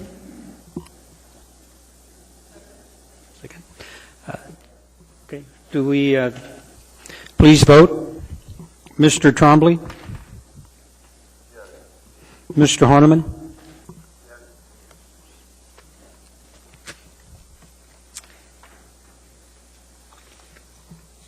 That motion carries unanimously. We are now in special orders. We have none, nothing under unfinished agenda. Audience participation. Anyone wish to testify? Anyone at all? Yeah, I'm going to do it to you. Richard Brown again. Just a quickie thought as listening to the discussion on the Angel program. Ms. Mahoney says they have an intent to provide kind of an after-action results for you. In terms of time over the different administrations and how they might handle it, some may say they're going to do that, and some may say, well, we don't need to do it.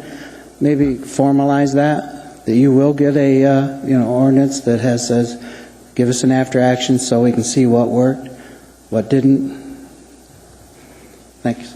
Thank you. Good evening. Good evening. My name is Tom McGrath. Last week, I really liked reading Chief Justice Roberts' healthcare, his decision on the healthcare bill, and the fact that what was passed was a tax rather than under interstate commerce. And I would like to remind you, in the past, I've testified about solid waste services, and I pay a bill to solid waste services because of where I live in the municipality, where other people don't have to. Yet I get no service for that. I haven't taken their containers. They've never picked up trash for me. Yet I pay the bill. And I would remind you that under what Justice Roberts says, I'm paying a tax to the municipality of Anchorage, even though I get no service for it. And I think it's finally time that we look at the area that solid waste services picks up the trash here in Anchorage and say that should possibly be under private,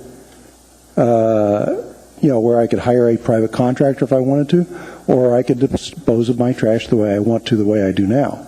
So, let's at some time in the future be honest with ourselves and say we're imposing a tax on a select group of the citizens of Anchorage, and we're not being fair about it. Thank you. There are no questions. Anyone else to testify? Actually, Mr. Chair, I did have a question. Ms. Drummond. Okay. Mr. McGrath. Thank you for coming, Mr. McGrath. Where does your trash end up? I have a business where I'm paying dumpster fees. Mm-hmm. I don't really collect or accumulate a lot of trash. It's usually a very small bag in a week's time because I recycle pretty much everything. So, and I don't like that big, ugly container in my garage. I would rather have a very small bag that I put in my car once a week and take over and put in the dumpster. Okay, and that trash ends up where? In the dump, but I'm paying to dump it. I am paying somebody else to provide that service to me. So are you saying you're paying twice for example, the landfill, care and closure, and all that other stuff? Yeah, Waste Management dumps my dumpster.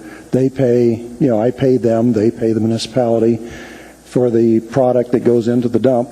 So I am paying for it, and I'm also paying the tax to the municipality of Anchorage, because under municipal ordinance, everybody that lives in a certain area has to pay the municipality of Anchorage whether they get the service or not. Or they have to pay solid waste services. I think everybody that lives within the municipality of Anchorage has to have formal trash pickup. Not at all. I'll give you a primer some other time, Harriet. Okay. Yeah, well, not at all. I guess it's your choice that you choose not to use the service that you're paying for. No, it's not my choice. It's your choice that you're imposing a tax on me. You'll take care of it? Okay, thanks. Okay. Anyone else to testify? Thank you, Tom. Anyone else? Seeing, hearing none. Move to adjourn. Move to adjourn. Do I have a second? We stand adjourned. Thank you.